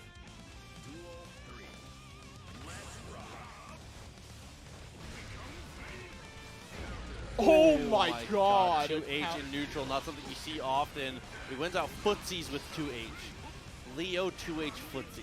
Bro. We're gaming. I've seen stranger things, but here's a DP punish from Mike. There's no K-Share. Breaks the wall, looking good, just high enough. No! Okay, last hit. Whew. Nearly took my breath away there. Gets the hard knockdown, tries to go for the safe jump, but missed times at the flash kick working. Yeah, forced the burst there after the overhead. And Mike tying this up 1-1 now. Great adjustments. Both these guys really going toe-to-toe. It's going down to the wire in a lot of these final situations. What's really happening here is Mike, like we say so much, I feel like a broken record too, Proxy. Mike's conversions of really straight hits are really what puts him above the rest as a sole player. Yeah, I mean, those are the two most important things when it comes to Mike, is Mike needs to be playing confidently, and he needs to be executing damage per touch. And that's all it takes for him to be able to secure these wins, potentially win the tournament here. As we said, still has to fight his way through MFCR, which is a difficult battle for sure. A little bit of a stare down there in the corner. Mike has to be so cautious of the DPs here from MFCR. They're so difficult to predict. Able to get that full counter hit conversion though, 6H to get the OTG as well. So dashes up, little delay, is being very cautious of the DP, but still pressuring enough to be worth it. Yeah, utilizing that 3-frame 5K just to press out. You need to keep those block strings tighter. And wow, getting the counter hit JS just before he landed into the gunflame.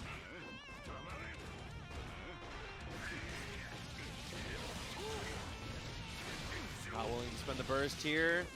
Yeah, is gonna hold on to it, so Mike's Aftig down around here, has burst. I mean, betting a lot on this round by not spending that burst earlier into it.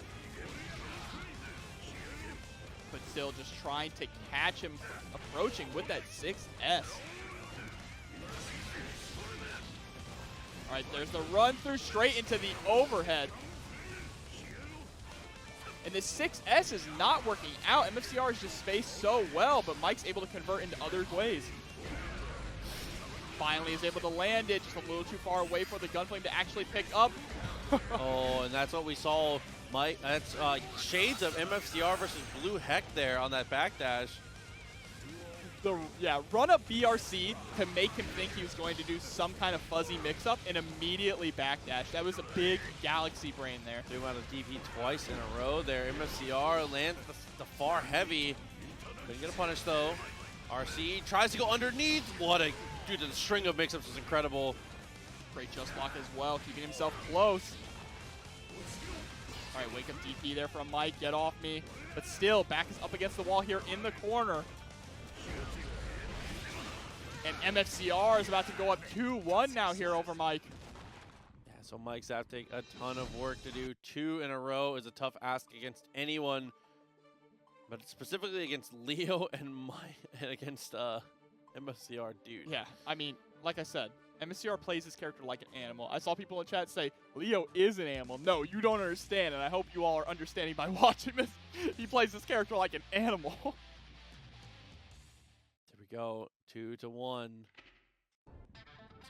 MFCR can keep up the pace, continue on, do well. And we were talking earlier is that Mike was really winning out a lot in neutral, and that Soul kind of wins in neutral against Leo. MFCR doesn't believe that. He is doing so well in these neutral situations, really forcing his game plan and his pace of the match up against Mike. There, he already has the burst out. Okay, followed through, was able to use the RC, a couple little dashes in a row just to make sure he has spaced himself correctly. Intentionally doesn't break the wall there, doesn't want to extend the combo too far, but that is going to give Mike a potential advantage here as he 6H OTGs. And then Mike just going to try and cash out on the damage here. Didn't have enough meter to actually convert that combo. And the run-up throw is going to take that round.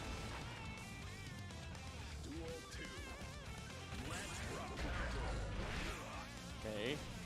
Actually not a lot of damage there on that touch. Try to go for the DP. Huge punish incoming. Trying to chase him down.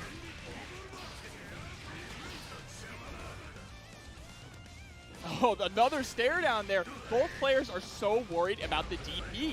You can tell that they're starting to really be conditioned to it. And he's going to get the OTG here with the super through the wall. Hard knockdown. Mike has not really had a good track record of blocking these mix-ups. He's able to get the same side one, though. 2S, plenty of meters. Should easily be able to kill, and he does. Going in there with that super dash looking type mix-up. 2-2. Game 5. Wouldn't have it any other way. And I'm not surprised with these two guys. Yeah, not surprised in the slightest to see these two.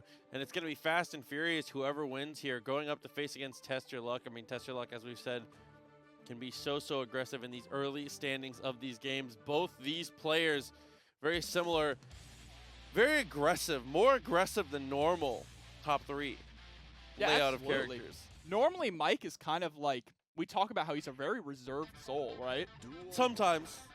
Yes. Sometimes he's not. What, you wouldn't like him when he's angry. 2S, the revolver. Wow, from max distance, and he got the 5K pick up. Yeah, beautiful combo there. Gets through the wall as well. Gonna get that positive bonus when they already have 50 meter on deck. Fast RC into the instant overhead. BRC's forward, gets the 5H, breaks the wall again.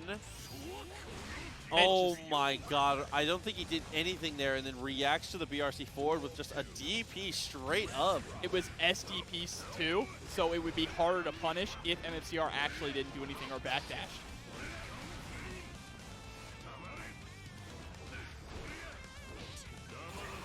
Oh, the gold burst gets blocked, so hard to punish though. RC's was gonna be able to break the wall there. Very nice stuff from MFCR to go for his own burst. Good backdash there. And the 5K to stuff the gap in MFCR's pressure. And now you see Mike Saftig is really starting to control the pace of the matchup. He slowed it down a lot to his style of neutral. But one touch into an RC there is all it can take to actually turn this around. Unfortunately, MFCR actually drops the combo. They're trying to go for the 6P, didn't have charge to be able to go for the DP. And that's it. That's absolutely it. No, he... Bro, commentator's cursed. Rare to see the drop there from Mike. Dashed up with the 2P, finds the cross-up. Oh, and what a backdash there into the far slash. Mike Saftig cashes out on it. Yeah, moving on to grand finals. That is going to be MFCR in 3rd place. Both these guys want the glory of victory. I respect it. We're going to jump straight into our grand finals here for TNS number 35, Guilty Gear Strive. That far heavy. Nice backdash there. Blood gauge very high, so not many options here for Test Your Luck. Just going to play the footsies out as best he can. Yeah, he's able to get that counter hit 2S as well. We got the corner pressure going. Staying at that perfect range, but what a nice jump out there from Mike. Flashes the FD to stop himself. FD breaking, so important. Fundamental Guilty Gear skill. All 3 hits and the late PRC as well to try and catch him, but Mike content to just super jump. Bandit revolver to escape.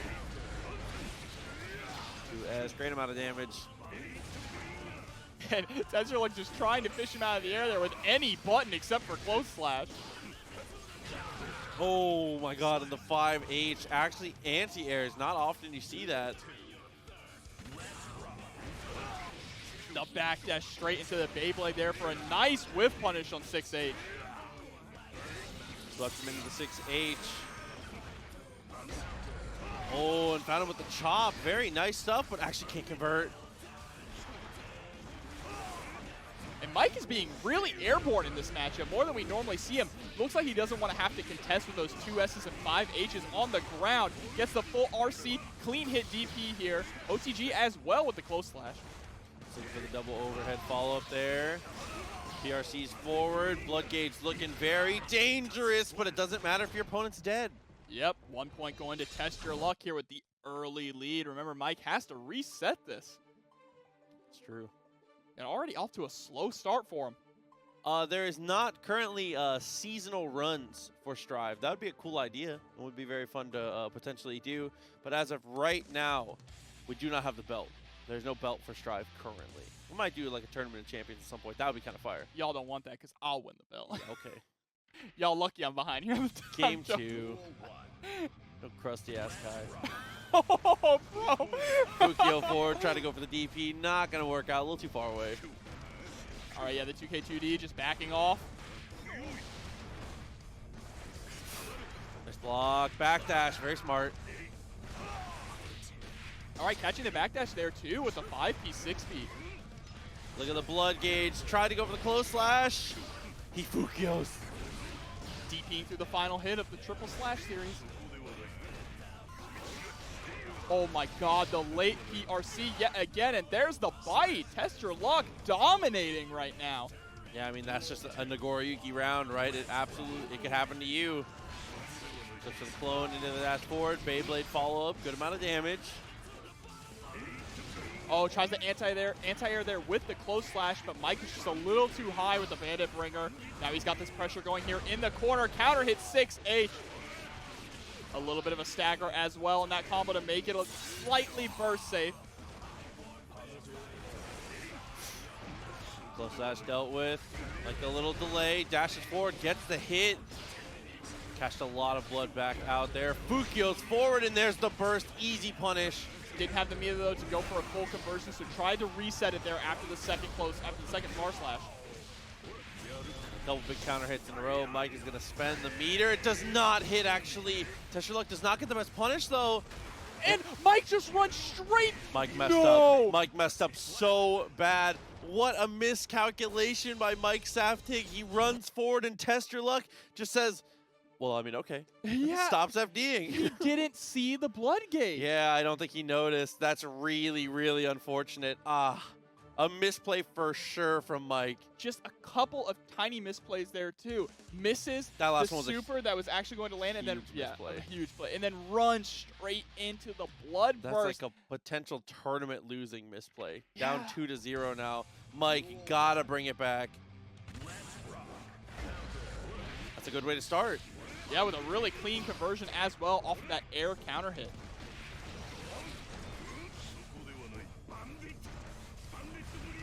Patience though from Test Your Luck, and the gold burst. All right, Mike's bad. Oh, 6P is answering everything though. He's gonna burst though, the Bandit Revolver attempt. Bandit Revolver just misplaced a little bit, but a clean DP there and the fast RC. Didn't spend any of that meter though. Mike is sitting on full bar, hasn't spent any. Please don't die with it.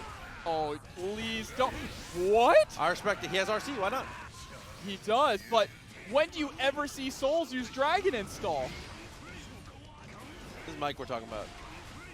He's got him locked down in the corner with this gun flame. Actually catches him. He's going to try and spend all the blood. It's going to push him away. Full screen normals, though. Look at the... Oh, he has, like, no more meter. No, he catches him with the Bandit Bringer, Mike Saftig. Just brings it down, dude. What a way to go. RCB, 2 years. Welcome to the club, baby. Good to see you, man. Appreciate all the support. Twice in a row, he has ran into Test Your Luck, who has been, like, hit confirmably about to pop. Great jump in there over the 5H. Oh, really, really good. Yeah, forcing the burst there out of Test Your Luck. And Test Your Luck sitting at 3, almost full blood here. One more special move, and he's popping. So this is exactly where Mike needs to push in the offense here. When Test Your Luck cannot use any special moves. The defense is so clean, though, but finally the 5H lands and a reset. Gonna build up the meter as well to go for the super here. Oh no, nerves maybe? Missed input on the super, but it doesn't matter. He's able to convert. Oh my god. Bro, whew, my heart's racing right now. Yeah, I should have saw Jobber hit the most golf pop-off fist pump when Mike brought that back. It was something. That's why I'm glad there's not a camera on commentaries during beautiful. matches. It was something beautiful. I wish we had commentator replays. But Mike he said, Mike bringing it up once, staying alive.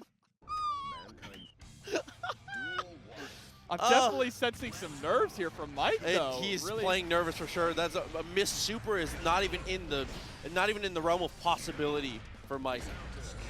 All right, forcing the burst early with the 6P and a massive counter hit 5H from Test Your Luck. And to answer your question, Test Your Luck is from Canada and Mike is from Mexico. International affair here at TNS. PRC's forward. What a read on the backdash.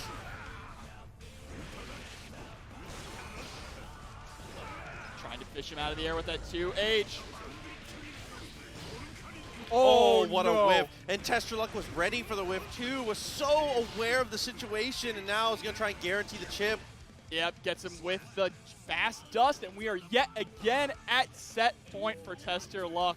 Tournament point, excuse me. No punish on 6H. Test Your Luck, a little lax on the punish game there. Mike should build back up burst though before this round is over. Shouts to SSB Stu for the subscription for 11 months. Appreciate you, Stu. Good up back, holding that FD, chops him in the neck. Trying to get out of the pressure with the 6P there. Fukio's forward, doesn't get anything for it. Mike lets a 6S rock. There's no punish, but there's a throw. All right, the tables have turned. Test Your Luck is building the meter, but what a super here from Mike. Gonna get a coast-to-coast conversion, but drops the dust at the end. Nagoriyuki is a super heavyweight. You have to be very different with those combos you land on him. That fight, honestly, that fight saved everything. He tried to bait the burst there. Fukio's forward, nothing to come. The next conversion is going to decide. Oh, 2S. And Mike stays alive. Evened it up again. Yourself alive, Mike. Once again, potential final round of the tournament here, and that is the worst possible case scenario. Not only do you lose 99 seconds, but your burst gets eaten alive. Gets the fight as well. Mike DP'd out of pressure. Oh, and that 6P. is it. Test Your Luck takes it.